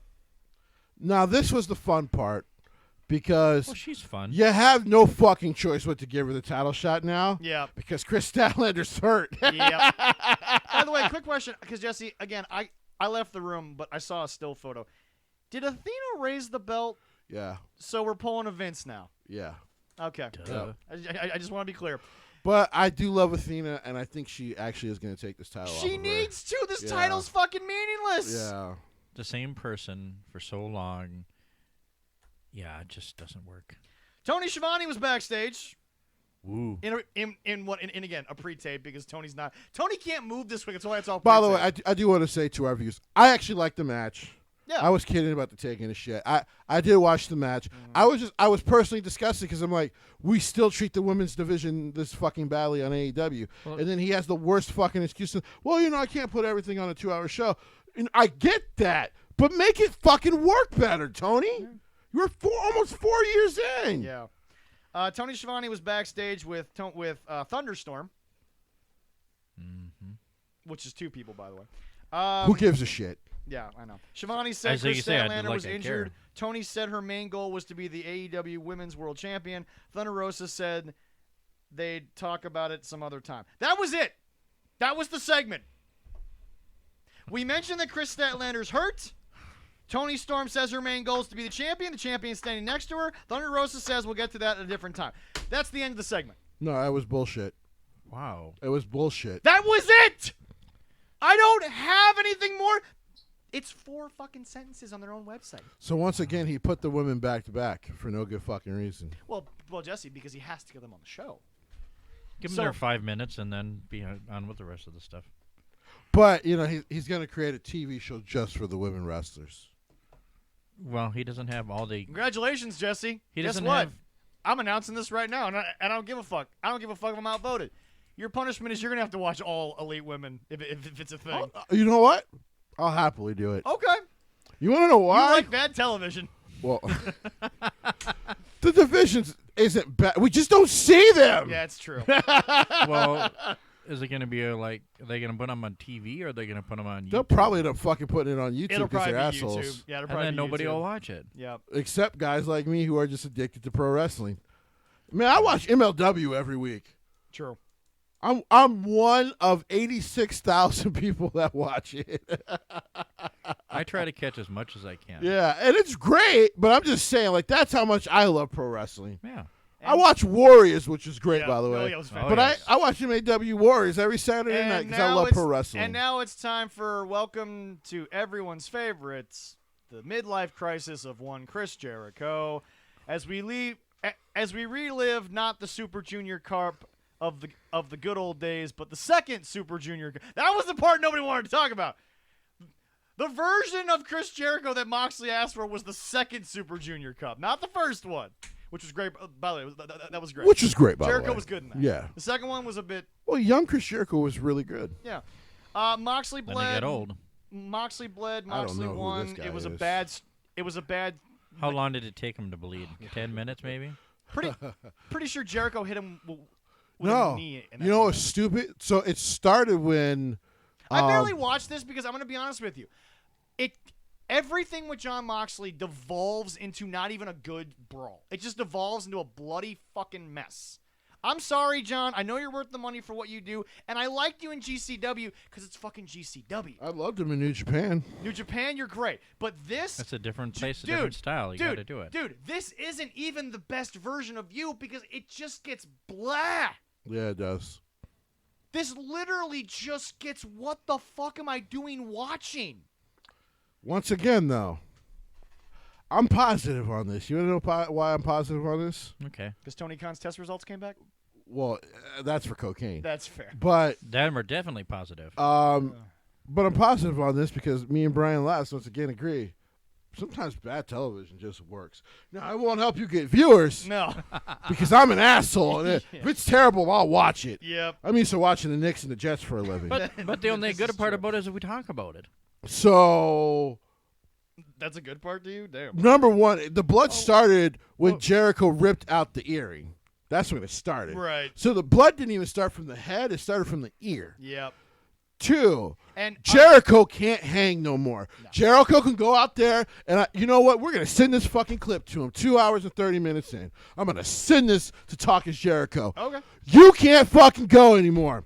Call me a dipshit. Call me whatever. Hey, you know what? Like Call the girl, him an ass clown. right. Use your material Like- from Vince's right, show right, 20 years ago. Right. Exactly. Also, unlike the white girl that you felt like you had to punch in Canada 15 years ago, you come find me. I know you're a former hockey player. That's cool. But you come find me. You're a 50-year-old man. I like my chances. You can't fucking go anymore. The last 2 years Well, have but to proven to me he can't fucking go anymore. Well, but to No, be fair, not it's really. Chris Jericho. He won't go after you. His wife will because She's tougher. Hey, no, she's not. No, she's not. No, she's not. No, she's not. She's one of those Trumpers. I'm just saying. Shit. I'm just saying when the Jerichos need to storm something, like say a Right. place that's Like, the fucking Capitol building, you traitors. But I digress. He can't go anymore. That's why somebody had a Period. nail gun. Oh, Did you see how many fucking times this man slipped just trying to do a hold? this, and I'm not joking. And Mox, this is why you deserve this too. I absolutely This was laughed. worse than the Hoovitude shit. Oh, it was way oh worse. my God. No. This makes Hoovitude looks like he could have a comeback. Yeah. And to be fair to Hoovie's actually been doing good work in CMLL He has, and in yeah. AAA. Yeah, he is wrestling. But yeah, Jericho can't fucking wrestle for 30 minutes to save his life anymore. And Well, he thinks he can. And I'm not trying to hate on Jaron He and was all of our. he was heavy breathing 10 minutes into this. Right, exactly. And I'm not trying to hate on our friends who went and enjoyed the match. I'm happy you guys Yeah, no, it's did. great. We'll have them on. And, Right. They can talk about And, the and good listen, experience. you guys enjoyed it. You were live there, and so the atmosphere probably helped you enjoy it And they more. were and I love that. and they were there for literally 1/3 of a total day. Right. God, yes. But I am telling you,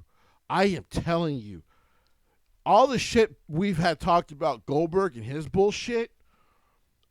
I'm leading the Chris Jericho Well, but needs to to be retire fair, charge. Jesse, Goldberg has never tried. Well, but to be fair, Goldberg is still doing the same stuff, but it was never stuff that like required too much. That's true. He was effort. always limited. And- Yeah, he was always limited. And I saw a video, a little Twitter video. He was so good to a fan. He went to the Well, that was great. I love that. His fan that was handicapped went Handicap saw fan him couldn't first. couldn't took get care up of there him because first.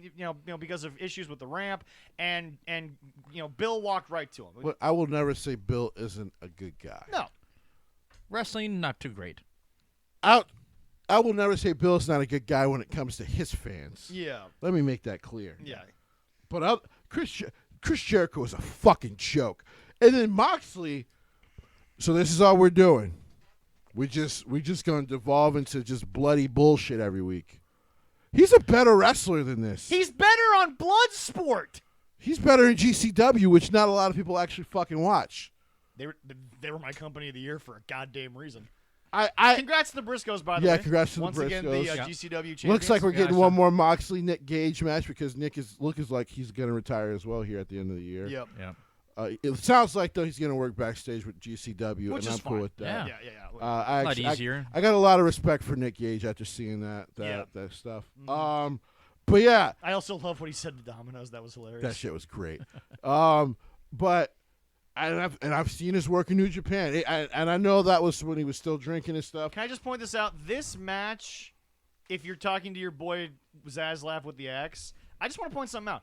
You paid $6 million for this match, Dave. Mm-hmm. $6 million. He probably got more back in advertising, so he don't care. That's fair. Yeah. But it's just this is I love this is bloody bullshit. violence. I do. I'm a sicko for it. But this was pathetic. This actually devolved into two fucking monkeys trying to hump a football. Oh, it was garbage. Wow. Like seriously, this is one of those things. Like in all because I laughed through the whole match because of how bad it was. Yeah. So yeah, I did And enjoy it it. wasn't But even all Jericho's fault. It was majority his fault because he said, let's go 30 minutes. Dude, this should have been 10 minutes out. But anyway. and here's the worst part. So then they have CM Punk come back to save him when JAS, of course, come out after Jericho taps out. By the way, they're listening to Jim because nobody played music throughout this.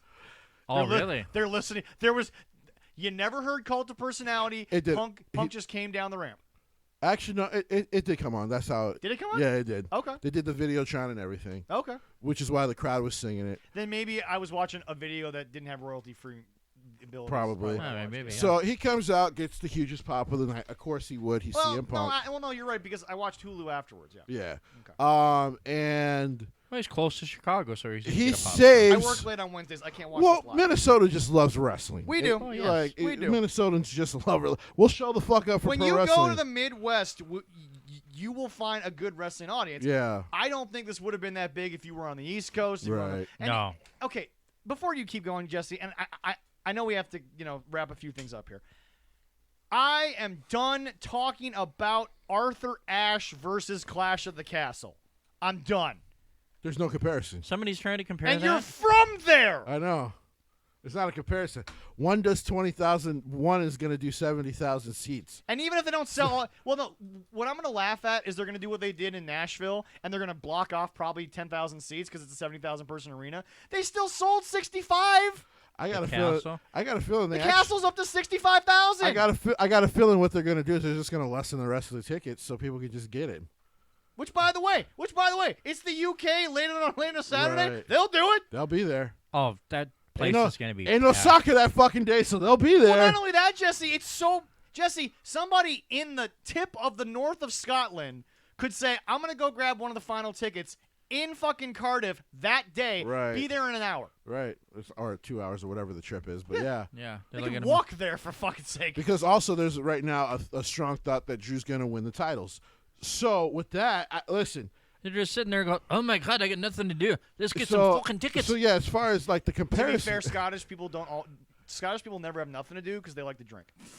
Well, if they're done drinking, let's get some fucking Scottish tickets. people are never done drinking. What are you talking about? To our fans in Scotland, that's we when they- cannot. I am Scottish. I know how this works. I cannot confirm nor deny you know exact what? statements. You know when they're done drinking?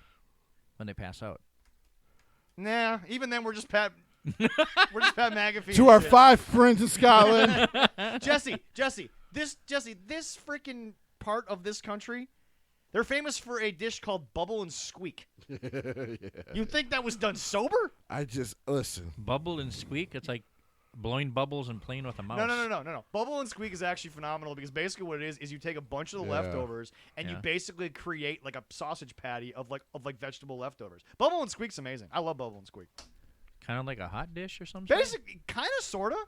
White people do weird shit when you guys are bored. So as I was saying, Hey, we did. Hot dishes are fucking awesome. I'm not saying hot dishes aren't Jesse, awesome, but that Jesse, just sounded I love weird. hot dish. Jesse, you guys cook chitlins. End of conversation. Our friends from the South cook chitlins. us in the North don't eat that shit. Our family in the South decided that was a food. We do not agree with that. Do we have to talk to Willie? Does he eat? He probably eats chitlins. He lives in Houston. Yeah. He's from Texas, yeah. So, and I love Willie. He might be up here in September. And I love I Willie. love seeing that man. I miss him, man. Yeah. So, you two are invited to the next wedding open house, by the way. fun. Oh, sweet. Yeah. When's that? September. Come for all the free food. Free Well, I'll be food. there for the free food. I don't give a help shit you guys about you, out. but I'm going for free food. It's my wedding. Why do you think I'm going? The honesty. Free food. I've already see your future wife. I've already Becky's seen the cool. venue. Why do you think I'm going? for the free food. Yeah. Can I bring a date? I just Sure. All this right. is not shit that will get you over $1 million. Or bring my kids. No. Man. And one of these guys is gonna still be the champion after Chicago. And like I said, even though Jesse and I both feel like, okay, we were worked by the story, which is fine because By the way, we want that's less stuff. that's gonna be a fucky weekend Yeah. What? because Cardiff is Saturday and All Out is Sunday. Yeah. They're gonna go compete head to head. Yeah. But anyway, but I'll say this. Let me be clear. Yeah. WWE is gonna do better numbers wise. Oh yeah. Well, But AEW will probably do better buys wise. Yeah. Because Oh, one yeah. is on Peacock. Yeah. And the other isn't quite on HBO Max Discovery yet. and you're spending $50. What, $50 to watch $50 it? pay per view. My friend is spending $50. There you go. I'm just watching it with him. I'm not spending any money, but hold on a minute. Somebody tag me. All right. Somebody And uploaded yet, it. I'm still giving this show a 3.75 out of 5 because even the bad shit was pretty entertaining. I'll say this though. Jesse and I probably got worked when it came to CM Punk's injury, which again, I'm fine. I want less to leak in wrestling. I'm okay with I'm that. okay with it. But guys, I said this in the lounge. I'll say it again. This guy's not moving no needle. No. Roman made that shirt for a reason, guys. I'm just Roman had that It shirt has made for a sold reason. more than Punk has added to the ratings. Right, That's right. how bad we're Right. talking about. That- Like I said that. Yeah, that moves the needle. Ugh. Savage Roman has been great, by the way. Even though it is funny that he cut the promo about Brock Lesnar like 6 years ago, and now he's got Brock Lesnar's schedule. It's great. Wrestling takes some weird turns when years pass. However, I will say this: Roman's character demands this. and that's why it's working. His best line in the last few weeks was to Theory. Theory. And by the way, folks, your daddy's not here anymore. and oh by my the way, fucking folks, God. Theory is off television due to a family tragedy. Yes. Triple H is not all of a sudden done with the guy. Hey, okay, a death in the Guys, by he the was way, in and the by the way. WWE's always had one rule: if there's a death in the family, you take as much time as you need. We're He not going to was, force you to come back. Unless you're Big Show. Well, I watched. well, but Jesse, he has to get 4 heel turns in before the show's over. There we go. Speaking of, great segue. I did see he was on the pre-ticket show for WrestleMania. Theory was. Yeah. I watched Well, that. it would make sense. I watched that. It Well, was they really had good an one. actual sort of live event with Yeah. like Snoop and everybody. You know what, guys? Before we get into And Becky the dancing heel that way. turns and Mhm. all the heel turns AEW has had, What's the point of it? we yeah, There'll be that's a good 17 question. more by next week. It probably We will. 12 on Dark. we are always happy to be your escape from the world and its issues, but also remember that your mental health actually matters. Here's a word from our sponsor at BetterHelp. This podcast is sponsored by BetterHelp. You ever had a point in your life where you've been struggling with anxiety or depression? Well, BetterHelp wants to help you. All you have to do is go online and fill out their questionnaire for their 20,000 plus therapists, and within 48 hours, you'll get matched with one that's right for you. Yeah, BetterHelp offers licensed therapists trained to help and listen to you in a private online environment at your convenience. You also can request a new therapist at any additional time with no additional charges. Join the 2 million plus people who have already taken charge of their mental health with an experienced BetterHelp therapist. Special offer to 13 cards subject to change. Listeners get 10% off your first month at betterhelp.com/13cards. That's betterhelp.com/13cards. Thanks again to BetterHelp for sponsoring this podcast. So as we get into this, so we will get to the card of NXT Heatwave in a second. Jesse Yep. will save the G1 till next week so you can get a little more. You know what I'll do is I will actually, for everyone who's listening on Tuesday, I will actually do a live Okay, cool. video on Wednesday. We'll talk G1. Oh, okay, Well, sweet. we could insert the and I forgot to write it down, but Yeah, it's all good. the women's tag team tournament. Well, we'll talk thing. about that in a little bit. Yeah, we here. can add that But for the G1, no, so, but yeah. no, I will Heatwave? say, yeah, but I will say this. Are we talking about the heels? Well, okay, just in general right now, there's a thing going on, and I've been waiting to say this for a while because this is legitimate. Jim Cornette said it in passing on his podcast. I think it's worth mentioning because I think this is legit, folks. Sure. I think what happened, because by the way, rumors are in. And NXT 2.0, we all blame Bruce and Funky Love and all that shit. Apparently, that was never the thing. Because out of the words of Sean's mouth, because clearly Sean doesn't understand booking week to week, but Sean never seemed to get that even when he was in the ring. Yeah. That's a Triple H trait. Sure. But Sean's great with talent.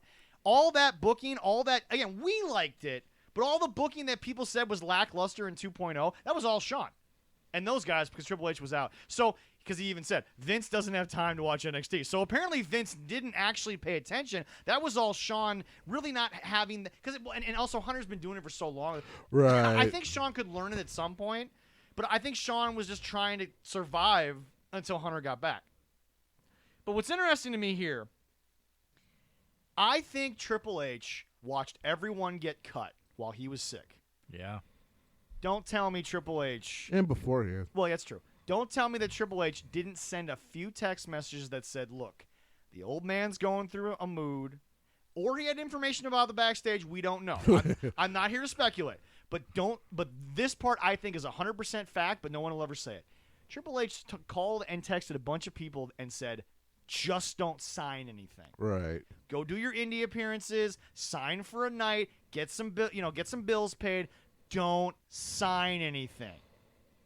I wish Swerve had listened. We'll get to that in a little bit. Yeah. But I guarantee you,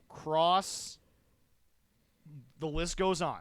Dexter Loomis was seen again. Boy, he got the fuck out of Control Your Narrative like a few days right before they announced their touring dates. Yeah, no, he knew where that was going. He was getting the fuck out of Control Your Narrative immediately. And you know what's interesting? I've been really impressed with him. I know he and Scarlett are anti-maskers. I'm not here to have a COVID conversation anymore. I'm over that. Right. But he seems like a really genuine dude when he talks, especially when he talks to Chris. And Chris is very much letting people be themselves. So I always love a Chris interview. Chris Van Vliet, yeah, he's really good. Yeah. And Gary, he does a really good Jesse Ventura impersonation. Oh, he does a great That one. was pretty good. But I'm just saying, It sounds just like him. I Yeah, think when you listen to what everyone has said, Dexter said I talk to Triple H every week. Yep. Karrion tells stories about coming back, this, that. These people, Triple H, I guarantee you, texted a bunch of people and said, just don't sign anything long term. Right. Sadly, more people should have listened. Mm-hmm. But I think what you need to understand is that Triple H, I think, knew a lot of what was coming down the pipe. I'm not saying he was the one that asked Vince. That's not my thing. But I'm saying he knew that whether it was going to be the scandal or it was just Vince was in a mood, I think Triple H said, a lot of you guys are going to get the chance to come back. Just don't sign anything. Right. Now, Swerve did, and now the whole group's back, and they actually got a pop. They as long as B-Fab ain't wrestling, I'm okay with her talking on I was the going mic. to say. As long as she ain't wrestling, I don't She's give a good. damn what she's doing. They dish out a lot Top of shit. Dollar seemed to have gained a little bit of experience. Well, because he wouldn't work the indie scene for a while. That, yeah, so, which yeah. was good for him. And Ashanti's been a star from the Yeah. moment. Because I remember him before he joined Hit Row. Yeah. Ashanti Diodonis is a stud. He's in very the ring. good. He's very so good. I'm actually excited about Hit Row Right. coming back. Props to them. Now, there were no reports that B-Fab was coming back. It was only the other two guys. Yeah, so that was So the, when she that was the came biggest out- surprise on Friday was the See, fact that she came I back didn't with hear. them. I didn't hear about both of them. I just heard about the one coming back. There were reports for both. There were reports for both. I just saw because they the wanted to bring Top them back Dollar. to sort of re-up the tag team division on SmackDown. It's a little thin right now. Yeah. Fucking Fightful, man. So like, and so that's probably the other reason SmackDown got a boost because. So every time Fightful has reported, the rumors are is that they've been in talks to come back. It's been the next night. It's been either the same or the next night that they show up. Yep. And Real, so real quick. last Friday was Bray. And so, like, Sean was like, yeah, man, and I started to go and look into my There's stuff. legitimate reports that Bray is back, but with Bray, you know the way his mind works, he's creating something. So, God, yeah. So because those reports went out, and I tweeted about this partly with our stuff, and we actually got some likes on it. You might want to check that out. Yeah, no. Is that I went, guys, maybe we should all watch SmackDown because if the lights go down while Roman is in the ring, You know what's going on. this shit's going to hit the fan. I'm going to lose my fucking mind. By the way, notice something. Even when Vince was there, and Triple H is now there, so it's happened no matter what. They've been saying The Fiend, or at least Pat has, because, I mean, yeah, okay, they let Pat kind of go on his thing, Right. but you know that if it was a bad situation, they would say, Pat, don't.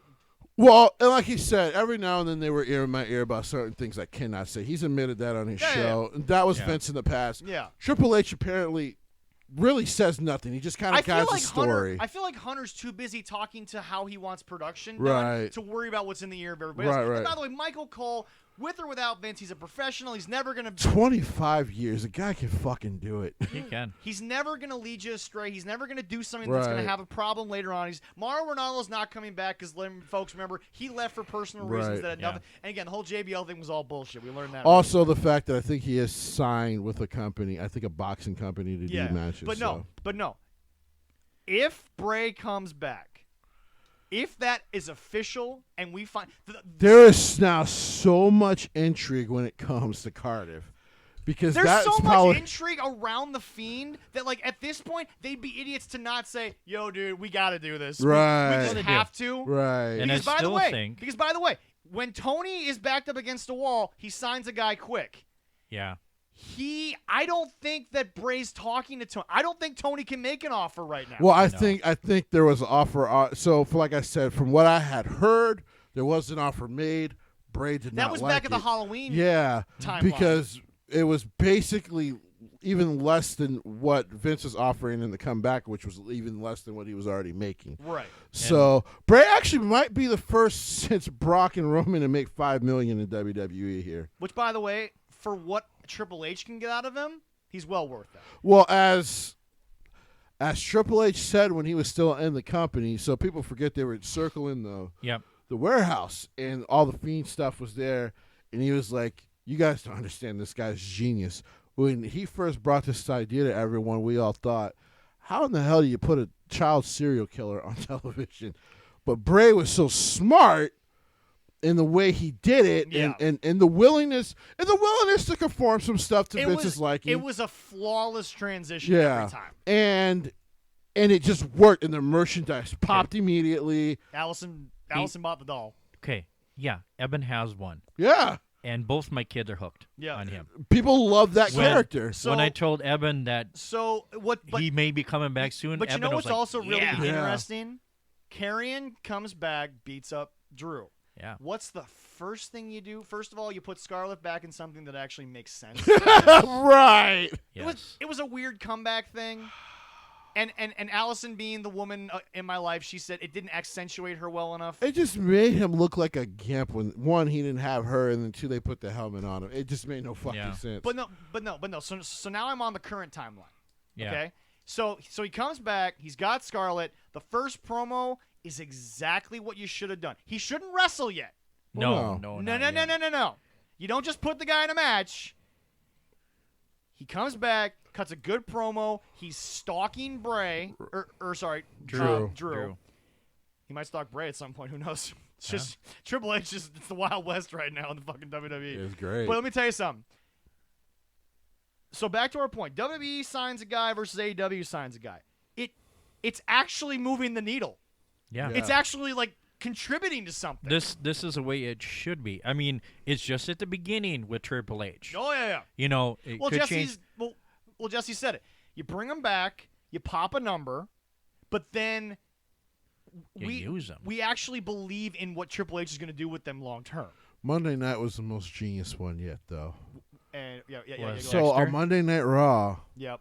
at first we get the first interview segment where Oh, Allison thought it was a legit thing. She Right, laughed. right. We both laughed because we're like, they're really fucking with a god. Like, there's an actual So, car crash in this fucking. Kevin Owens, of course, after beating the shit out of Elias and clearly getting a refresh to his old school days. This is what people wanted.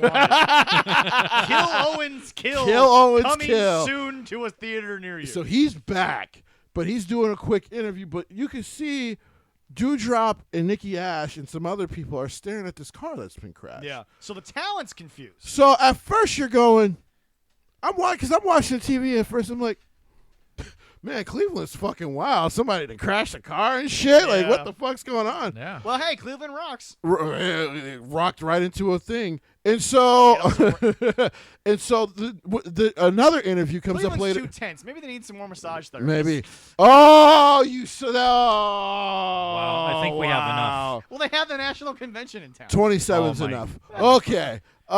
66. Either way, Holy it's shit. bad. Jesus Christ. He's going to be Wow. suspended for the year anyway. It doesn't matter. There we 8 go. games and $5 million. right. So there's another interview segment with Asuka and Alexa Bliss. Alexa Bliss. And, of course, the really cool thing Triple H has been doing to make it feel like an actual backstage world is that Bailey and EO and Dakota I kind of think walk they're into the calling frame. themselves Control. That's what the internet's kind of calling them, okay. which Well- would be weird because I'm sure the boys in CYA will probably send you a cease and desist. at Who some gives? point. Like Well- WWE gives a fuck about them. That's what they're using on Twitter when there were Twitter and stuff when they first came was Control. I don't know if that was the name or if or if Bailey just used the word like. I think like, she used the word, so they're kind of doing. yeah. that, but- So they kind of, but you see in the back, as they're towing this car, you see that there's cops investigating it, and all of a sudden They run through they the run interview. through the camera. Now, right then, I knew that it was a work because Right. because in real life, if that was legit, the cops would have stopped the camera. Well, I don't even know if they would have stopped the camera, but the way they ran through, you're like, wait, who the fuck came? That's when my first thought of like, wait, who the fuck's coming back tonight? Yeah. So we get the main event of AJ Styles and The Miz, which was great, by the way. It was oh, really great good. match. Yeah. No disqualification. Once again, another good way to do a no DQ match. Yep. And after AJ wins, you can see the cops like arresting someone, and everyone stopped kind of cheering. The AJ, one time and Corey Graves says something legible. like, Yeah. everyone's looking, and everyone's like, "What the hell's going on?" By the way, the camera angle, and maybe this is Triple H's direction. Perfect, because the camera angle that they show, and of course later on, the WWE of course put up a video where they actually had a camera on Dexter's face. So. Yeah. But Oh, yeah. The way to do it. the camera angle that you see live as they're shooting this It's is got one AJ where, to the left. right, and is the cameraman almost like interested in what the hell is going on, And AJ starts to look over there. What the fuck? AJ was taking the cue from the camera guy almost. Maybe. And then as they arrest him, they pop back his hood. It's fucking Dexter Loomis. Corey Graves said, "Is that Dexter Loomis?" And I So like, it wasn't Corey. Was it? That was Byron. That was Byron. Okay. Byron was Byron, is yeah. Is it Dexter? And then like the show starts to go off the air, and you're like, no fucking way. Call up Indy Hartwell. She needs something to do. Indy Hartwell on Twitter caused some intrigue because then WWE, of course, put up the one where they actually shot his face. Yeah. And she put a smile, a heart, and then a thumbs up. Yep. So I was like, and then it just got the internet buzzing. he brings people back in a way that is so quick to the eye. But and this is a Vince thing. You know, we learned this from Vince. Oh, yeah. He lets it settle. He lets you think about it, but then they don't oversaturate the return. They don't give him a microphone. They don't say, "Here's a match." It's a slow rebuilding of the character. It's a slow build, which is why Triple H understands the difference between Tony and Hunter is going to be this. When I bring somebody back, it's going to be a bit before they're regular, so you don't get bored of them quickly. Right. We got bored of Keith Lee real fast in AEW because he was on the show every week. Right. And he wasn't even really prominently featured. He was on the show. But, it's going to be something. So now we're going to get to the NXT Heat Wave. Leroy, let's get through that because we're going to end the show with our top fives. But we got to get – because now remember, Triple H is now back. NXT 2.0's had a different feel since Triple H has been back. I think after this show, you're going to start to see the lights a little dimmer.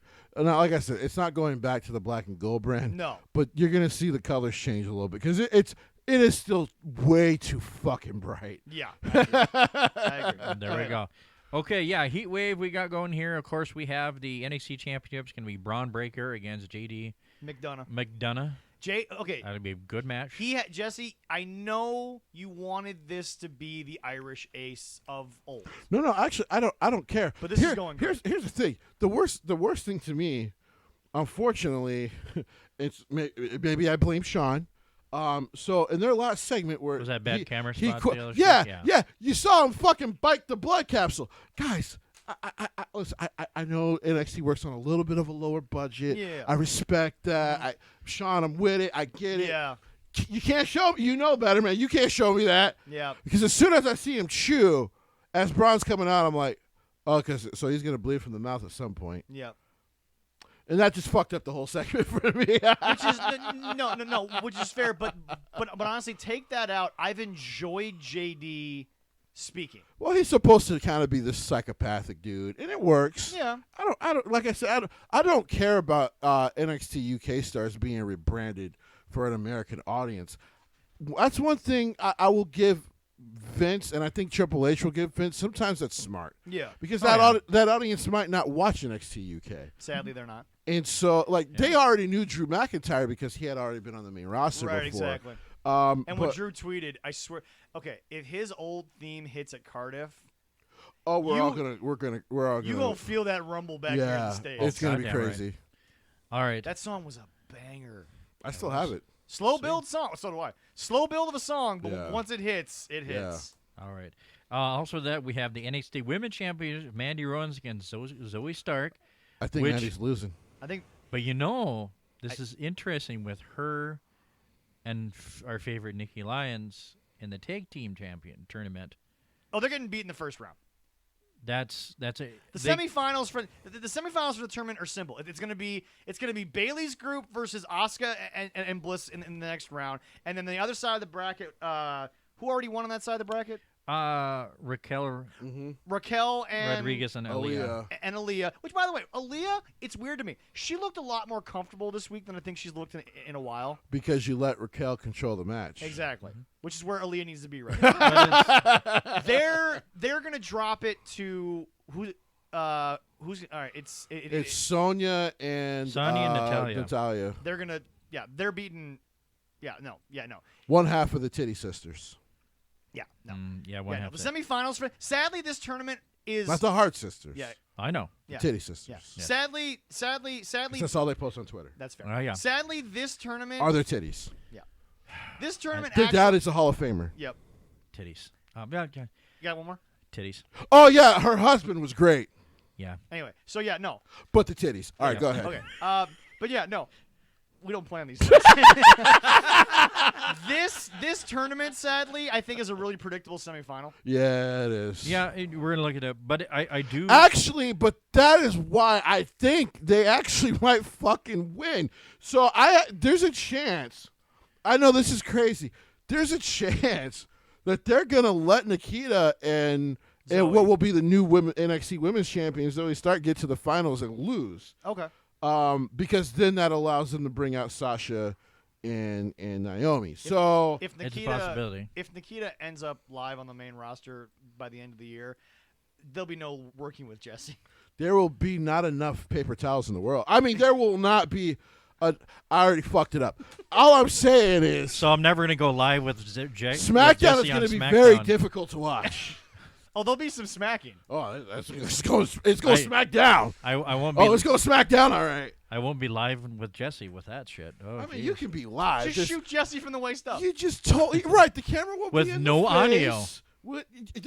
Mute me. It's fine. I think for everybody's sake we need to. People wonder why I'm not involved in that part of the project. There's a reason why. But I love that they're gonna feature him on SmackDown. I mean, it's great. I'm looking forward to it. Well, apparently backstage they all right. are really high on All Nikita. right. So So you have Zoe winning. I think so. because I think they want to move Toxic Attraction up. Yeah. And by the way, they probably should. Oh yeah. They need it. I think they should. They need it. Definitely. Because then, if you bring all three up, they can be part of the tag team division for a Right. bit. Mandy doesn't have to wrestle on the regular yet. Right. You can re-endear her to a larger audience. Right. I like that idea. Yeah. Yeah. Oh yeah. I can't wait. They should. Only reason I'm picking Braun to win is because I don't think Triple H is as high on Braun as Vince was. No. I disagree. I think he's high on Braun. I just think that Triple H is looking at this as if this guy could be, like Jim Cornette said, the next Rock, then maybe because he's kind of on TV. Because remember, Rocky Maivia was not on TV. He went straight to the main roster because they didn't have that back then. Because he's already on a smaller version of TV, maybe work out the kinks until the Rumble. Right. Yeah. So that's And why that's not a bad I idea. think he wins, because I think Triple H is still high. I just think that he is more, okay, let's slow this down. But Cameron Grimes is getting called up soon. Yeah. I think this whole thing yeah. with Gacy is for him to get called up. It's gonna be a Rhea Ripley style exit from NXT for Cameron. Yeah. Yeah. No, I've seen that. Yeah, I see that. But yeah, 2 good matches, and then the grudge match between Roxy Perez and Cora Jade. I'm incredibly intrigued in this. Yes, I am. I'm incredibly too. intrigued in this. They're This is gonna have gonna a great be match. really, really good. Great match. They actually feature Roxanne on the whole Hollywood walk thing. Yeah. 8 months ago when Ring of Honor closed, no one really knew who Roxy was except for wrestling fans, and she was standing next to Snoop Dogg. Well, because everyone, and then when she signed with WWE, I still remember the hardcores going, "Man, they're not going to treat her well. It's not going to go well." Well, okay, I'm sorry. I'm the one on this show. She looks like a fucking superstar right now. I'm the one on this show who was a skeptic like all of them, but I've been willing to admit they've been featuring the hell out of this bitch. Even when it was when I felt like it was probably Bruce helping to run NXT 2, but I'm like, man, she's prominently featured right now, which is insane. I didn't think they would gravitate to her, so it's awesome to see. Do you blame Sean for any of the early bookings, or do you think it was a situation nobody was ready for? I think Sean just lied to my fucking face, and he should go to church on Sunday and apologize. I don't think all that was his fault. Really? No, I don't think There's so. not when they rebranded, Vince made it very clear that most of what would happen would be a collaboration between him, Bruce, and whoever was running NXT. Right. Which is why that's why they got rid of all the Triple H guys at first. Yep. So, he can take the blame, and I respect Sean for doing it. You know, here's an unrated unrated will be Jesse if Nikita's on SmackDown. Here's an underrated thing that it's rated. Exactly. NC-17. Yeah, fair enough. Yeah. It's still not as bad as the Triple X that it's going to be. Anyway, here's the... Only if she was in the room with me. That's fair. Here's the thing that I think people need Have you to ever seen understand. a meme? Somebody created a meme. Okay. And it's an old photo of her. Just Because let him she's go. only like 24. 23. And so She's still young. She just turned 23. she was in a pose like it's a bending pose for like martial arts, and then there's a SpongeBob meme underneath it, and it starts to play the song "Best Day Ever." That's me That's fair. on Friday nights I, with yeah. Dickie Lyons there. All All right, go ahead. Okay, you know what's an underrated thing that no one's really thinking about? What's that? Okay, so think about the names that Tony dropped. Like Malachi Black, Adam Cole, 5+ year deals. How long is William Regal signed? Probably not that long. I'd be No. renegotiating with William Regal right now, because if Triple H gets William Regal back, Samoa Joe's up next year. yeah, Yeah, you don't have him on TV. You can have him in the background. He didn't so. sign long-term with Ring of Honor. All right. nope. Okay, then along with that after a single match, we have a North American Championship, which could have happened on TV, but they're gonna have it on here. Carmelo Hayes champ against Giovanni Vici.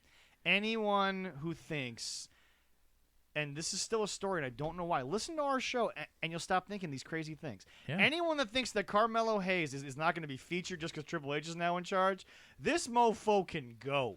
He is a Triple H signing. I'll repeat that one last time. He is a Triple H signing.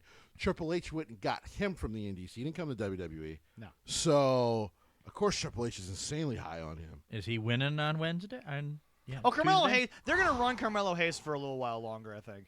I don't know. Really? Think he No, might I'm come not up? one of those. By the way, I love Top Dollar for this because, of course, they came back, and, of course, Swerve is in AEW. Yeah.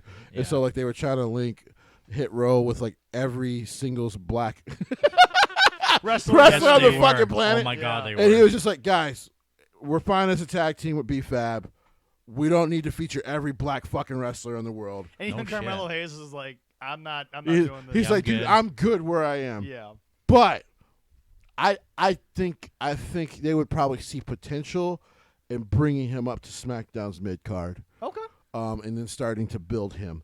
Because to be fair to Roman's on as what we would call the wrong side of 30.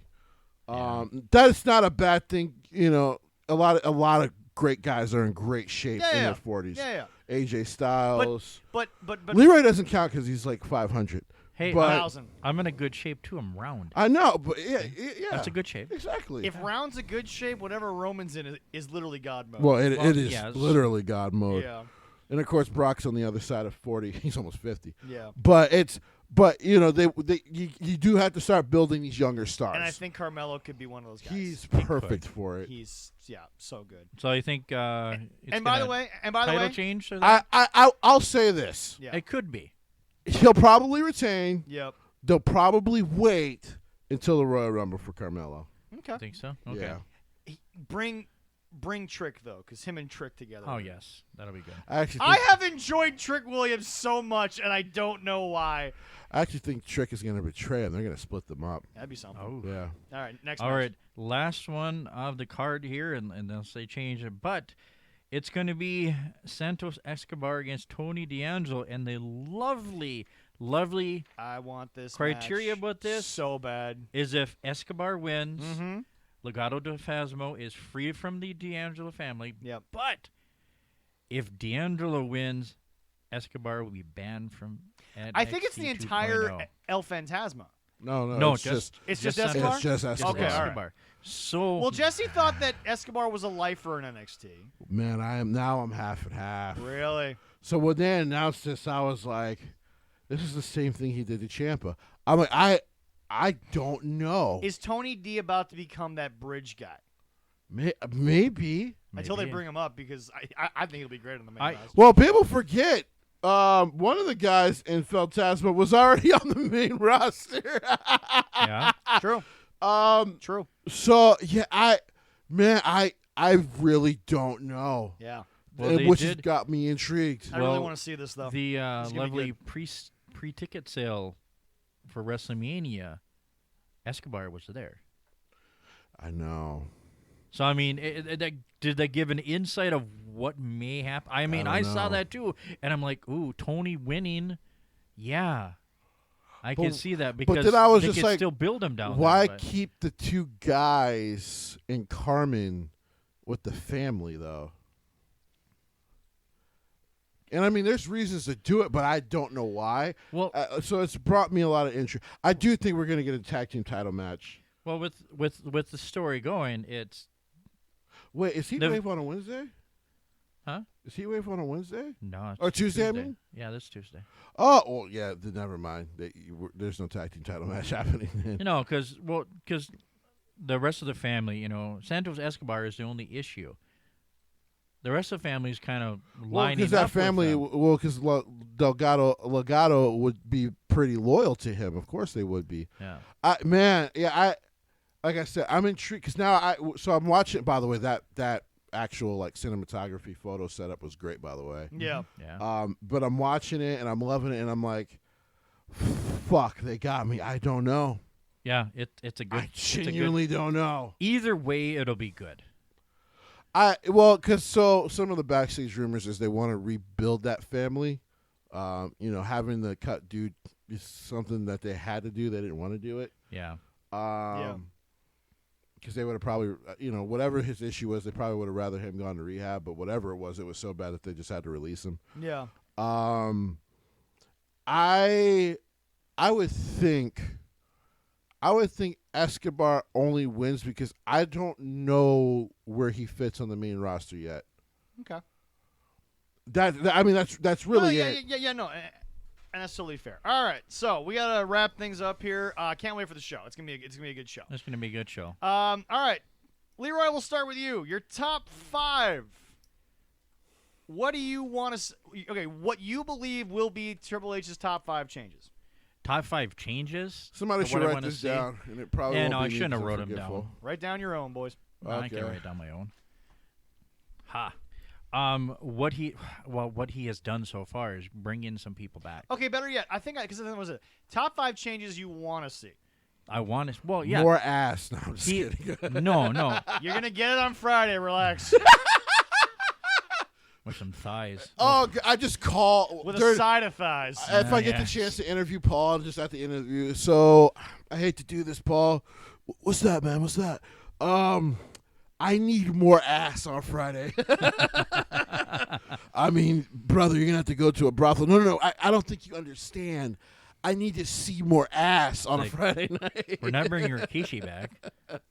Oh, that'd be phenomenal. We talk about the greatest troll. He would do it. You said you wanted more ass, and no one's got more ass than Rikishi. That's true. All right. So your top 5 things you want to see Triple H bring back. Well, one, the talent and different thing he's bringing back. That's one. The different storylines, more wrestling, and he is starting to do that. And we're all average over an hour of wrestling. Yeah, night. Which I'm pretty sure he hasn't done since like 15. Thank fucking God. It's like 2015. It actually made the 3 hours watchable. Yeah. And then, and he's starting to do it too, is try to make some of the belts that become kind of relevant again. Okay. I mean, Man, the those U.S. title, yeah. Intercontinental. So far. And I'm hopefully optimistic about what he's going to do with the women's tag team titles. If he's going to do a better job with them. Give it to Bayley's team and then have Sasha and Naomi come out.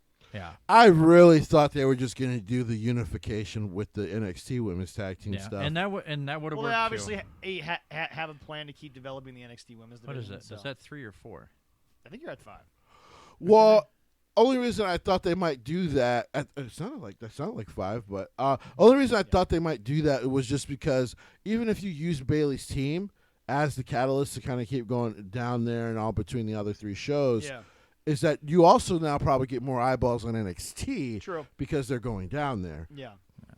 All right, Jesse. I think the only thing I'd add in there, I know 4 or 5 is less pay-per-views. I don't know. Well, that's not going to happen. That's not a. I wish. Here's the That's thing, though. not happening. Here's the thing, though. That I wish they'd cut down a couple. but here's the thing. That was not even a Vince call. Yeah. Peacock wants people to go to them, not just have the library. Right. So As more of a Peacock thing. yes, because I guarantee you, all of those shows, if anything, it's advertising for Peacock. Okay. Well, and that was also a way to get people to get the network too. So yeah, that's not going anywhere. That's not going to work. All All right, Jesse, your top 5. So let me do 5 mid-card titles. Okay. He's already started. So you've got that at 5. Yes. Okay. I think I just spelled titles wrong. I think I just spelled it tittles. So don't follow my spelling when I try to put this up. So the mid-card titles. As long as you don't put titty. Well, that'd be all right too. But people are going to be like, mid-card titties.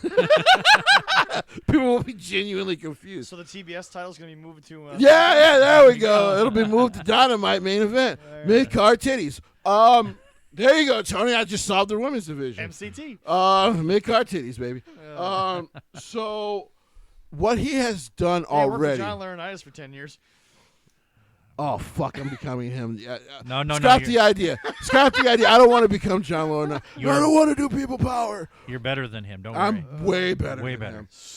So's a sewage rat, but we're not bringing that up. To be fair, it is a pretty low bar. Yeah. So And I feel bad for the sewage rats. who,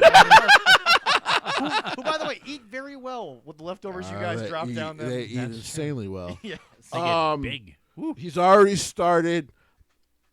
I know the dream right now is that we get Bobby Lashley versus Gunther at Survivor Series, champion versus champion. Woo, baby. That even without the world title almost sells the pay-per-view. Yeah. Because that's people want to see that shit. Yep. He's doing a really good job rebuilding that, and I'm really excited to see his future. Number 4, something he's already started, the women's division. Okay. All shows. Yep. Okay. Let me write that down. He to give him credit, he's always been a positive catalyst of women's wrestling, which Right, yeah. by the way, no one was more shocked than this fucking guy. Yeah, right. But he has to fix Vince's fucking mess. Yeah. Which he's trying to do now. Yeah. Cutting all those women. I'm okay with Lacey not being featured right now because can we finally just get her on a fucking path? Right. Because you had 3 old fucking motherfuckers. 2 of them were getting something and the other one wasn't because the other one because the other one looked at every woman and was like, well, you're not much of an attraction, so this is going to work. You're not an attraction. So you see, Mandy has big titties. She's an attraction. Yeah. He literally didn't think he and Kevin Dunn didn't think Becky was a main eventer because of how she looked. That tells you everything you need to fucking know about those two. But yeah. Allison would totally disagree. So stupid. Allison disagrees with them wholeheartedly. By the way, I disagree just on the talent alone. Yeah. Oh, yeah. So he's already started clearly bringing women back. Yep. You'll see women come up. Yep. I actually think you're going to start seeing The Rock's daughter very soon on NXT 2.0. Probably, yeah. Because they've been featuring a lot on the road shows. Yep. And it's going to just be important to be the leader, catalyst. Because Impact already does a good job of it. They're just not on as big of a stage. Exactly, yeah. So, number 3, main. That's a thing title. Jesse hasn't even brought up one time. With this deal with Impact, just one time. Give me Rosemary on national television. I would love it. Yeah. I would That'd love be it. fun. She deserves it. Yeah. The main title pick. Sure. Okay. We got to start clearing this up. Well, I think with Jesse, you want, and correct me if I'm wrong, you want the titles to mean something without killing the mid-card titles. So so when I say main titles, I mean the 2 that Roman are holding. Right, yeah. Yeah. But we need to set some sort of plan in place for Roman. One, now Triple H is showing he can do it without the champion being there, the main champion. Oh, yeah, no, 100%. But it would help to have the main champion on both shows again. And will it be Drew? Maybe. I mean, there's a high chance. It seems like Carrion's been brought back to be built well. Right. And if you're bringing Bray back, then you're bringing Bray back to probably get rid of Roman for a while. Yeah. So, and to kind of create his shit. Yeah. Because here's the deal. He's been gone for so long, it's going to take a lot of TV time. Yeah, yeah. It won't take too long with Bray. Well, and I get that, but that's more the hype. It'll be more about what story he's in right away. Right. And I think the main story you need to do is probably him and Roman. Yeah, exactly. Because to be honest, there was a story thread there of Roman avoiding him. Right. So, but like I said, you got, and apparently that is rumored. They have to get that figured out immediately. Yeah. Number 2, Theory. Why is Theory 2 above the main titles? Because right now he has the Vince McMahon stigma on him. Yeah. And unfortunately, he didn't start as a Vince guy. True. He was an evolved guy that Triple H had a lot of interest in and was working really hard with Shawn in NXT to develop. And then Vince was trying to fine, because Vince believed in him, that's fine. But now he's got the Vince stink on him. Yeah. And unfortunately, there is a stink. Yep. And I hate it. Listen, it sucks that he lost his uncle that he was close to. Yeah, exactly. But if someone said, and you don't want to sound distasteful when you say this, but it might have been a blessing in disguise. Because now you can find a way to rebuild him. You still keep the money in the bank on him. Yes. You got a full year on that. Yep. But you got to rebuild Theory somehow, because he really can be a future megastar. And but see, that's the point that I think nobody wants to admit, because of obviously the accusations with Theory that once again really went nowhere, and then also the issue with the Vince stink. It gets lost how good of a worker the kid actually can be. How good he is in ring. Fucking thing. And my last one, open the universe. Ah. All right, Nick Khan, let's see what you got. It's time to open the universe. Here's why I say that. Stephanie's fine with it. Even recently talking about, hey, I have no problems working with the people in AEW. I have no problem working again with Impact. I've been in contact with them again. So maybe where her dad closed the doors, she has now reopened. All right, Nick Khan, let's see what the fuck you got. Okay. Let's see if you can get these deals in place. Remember, you guys, the only reason DB decided to go to AEW is because you couldn't get the deal with New Japan. That was it. Yep. If not for that, he'd still be in WWE right now. Yeah. Oh, yeah. So, and probably still with Cesaro. So, open the universe. Yeah. Now, Triple H has already started to do it story-wise. Yep. He's allowed them to also talk about other companies on TV, which is huge. Yep. Open the universe. Yep. You want to rebuild to, I don't know if you'll ever get back to the 10 million, like in the wrestling's got a stink to it. Yeah. It just does. But can you which is why for years, and again, you kind of have to give him credit as much as we hated it, which is why Vince tried to get so far away from it being wrestling, was because he understood the stench. But now Triple H is taking advantage of that lull in society having a problem with it, and that upswing in wrestling fans want wrestling. Right. Open the universe. Plus, here's the thing. You're getting 2.5 of what you're doing now. What if you can start incorporating other people from other companies again into your stores? All right, we're going to run through my top 5 kind of quick because I think a lot of it's come up. Number 5, I actually have Theory. I think that regardless of how you feel about the way he was pushed towards the end of Vince's era, the kid has every potential to do whatever the hell he wants. I watched him in the way. It's fantastic. Now, here's a lot of fun in that. Number 4, mid-card titles. Because occasionally the champions will be doing a John Cena where they will just be kind of in a place where they need to have a feud that has no championship. So mid-card titles matter. Number 3, I have the women because I don't think they were ever really as down as they once were, but they definitely need a bit more of a pizzazz. They need more depth, for sure. Number 2 is the ratings. I just want more people back in wrestling. Right. I do. And number 1 is the forbidden door that was once closed, and here's why I want to do it. And I'm not just trying to do this for a pop in our ratings. I want the fucking internet to shut the hell up. Because let me make this very clear. Your fucking savior, TK, has not once said I would not work with them. Right. He has not turned this down. Right. He has not done this at all. And if he actually opens that door to WWE, you people have nowhere to go. You have to sit there and you have to explain to me, okay, what now you going to bitch about?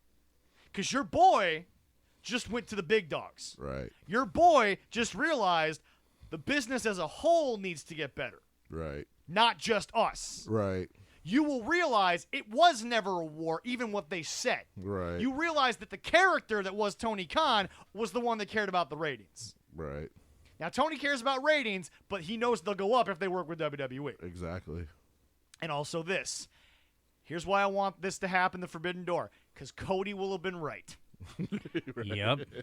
And because Cody will have proved two things. Number one, he ain't getting buried when he comes back. Not for that price. Oh, hell no. And number two, I hate to say it, if the door opens, Cody Rhodes will be given more credit for helping the wrestlers than the Bucks ever got. Think about this for a second, y'all. I know we're a little long on time, but I want to let this stew for a week. What will the world of wrestling look like if Cody Rhodes is the one that bridged the gap? If the pay goes up for everybody? If all of a sudden Triple H, a former boy in the locker room, realizes we got to take care of these people? What if the Indies starts to get a little more of a swell from the WWE production?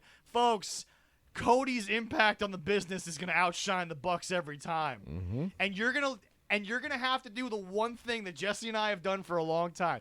You're actually going to look back and be like, wait, what did these fucking guys do for everybody? What did these assholes actually do for anyone but themselves? Right. Because I hate to say it, as much as you hate them, Nash and Hall did a lot more for the boys than the Bucks did. Like I tell people, they would have fit well in the 90s because they are a bunch of selfish dicks. Open the door, because what you're going to realize is that everyone who was in this war was two dudes. Right. Because here's the deal. He's talking real retirement. Jess and I had this conversation at lunch. Kiko Alonso retired after one practice. He practiced and his body said, "You done, homeboy. Time to go back to the farm." True. And I don't know what Kiko's real thing is, but back to the farm, whatever. But here's the deal. Kenny Omega is not where the Bucks are, because Kenny's style has always been a lot more less controlled, so that's why the injuries are starting to pile up. Right. The Bucks control their narrative more than the other guys. They control their narrative in a match to where they don't get hurt that much because they're not the ones taking the stupid bumps. Everybody else is. Right. Watch their matches. They're landing nice and soft on those feet. Right. It's going to be two versus everybody, because Kenny is at a point where he's realizing He ain't got much longer. it's time to get paid Right. on what I've built. Right. And you ain't doing that where you're at. Right. No, he ain't. When the end is near, you take the money. Right. That's the way the game goes. And Triple H has been playing this game for a long time. Yes, he And he has. found a way to make a lot of money towards the end. And his career went a long way because of the way he ran things. Kenny might have to just admit, because of the injuries, I can't keep listening to these two idiots out in Rancho, because I got to find a way to make money for the next 40 years of my life, because he hasn't had injuries that are really going to cause him any neurological issues. Not yet. They're mostly just physical. Yeah. Right. I'm being serious, and I'm not doing this because I'm trying to be that AEW against the mark stand guy. If that door opens, it's two versus all. It's gonna be, because there's only two guys who have been trying to control their narrative for 15 plus years. Right. If they sell out, they know they lose everything. Yep. Because the fans up in New York, because that's where you're based out of, Mm-hmm. they don't want these fuckers.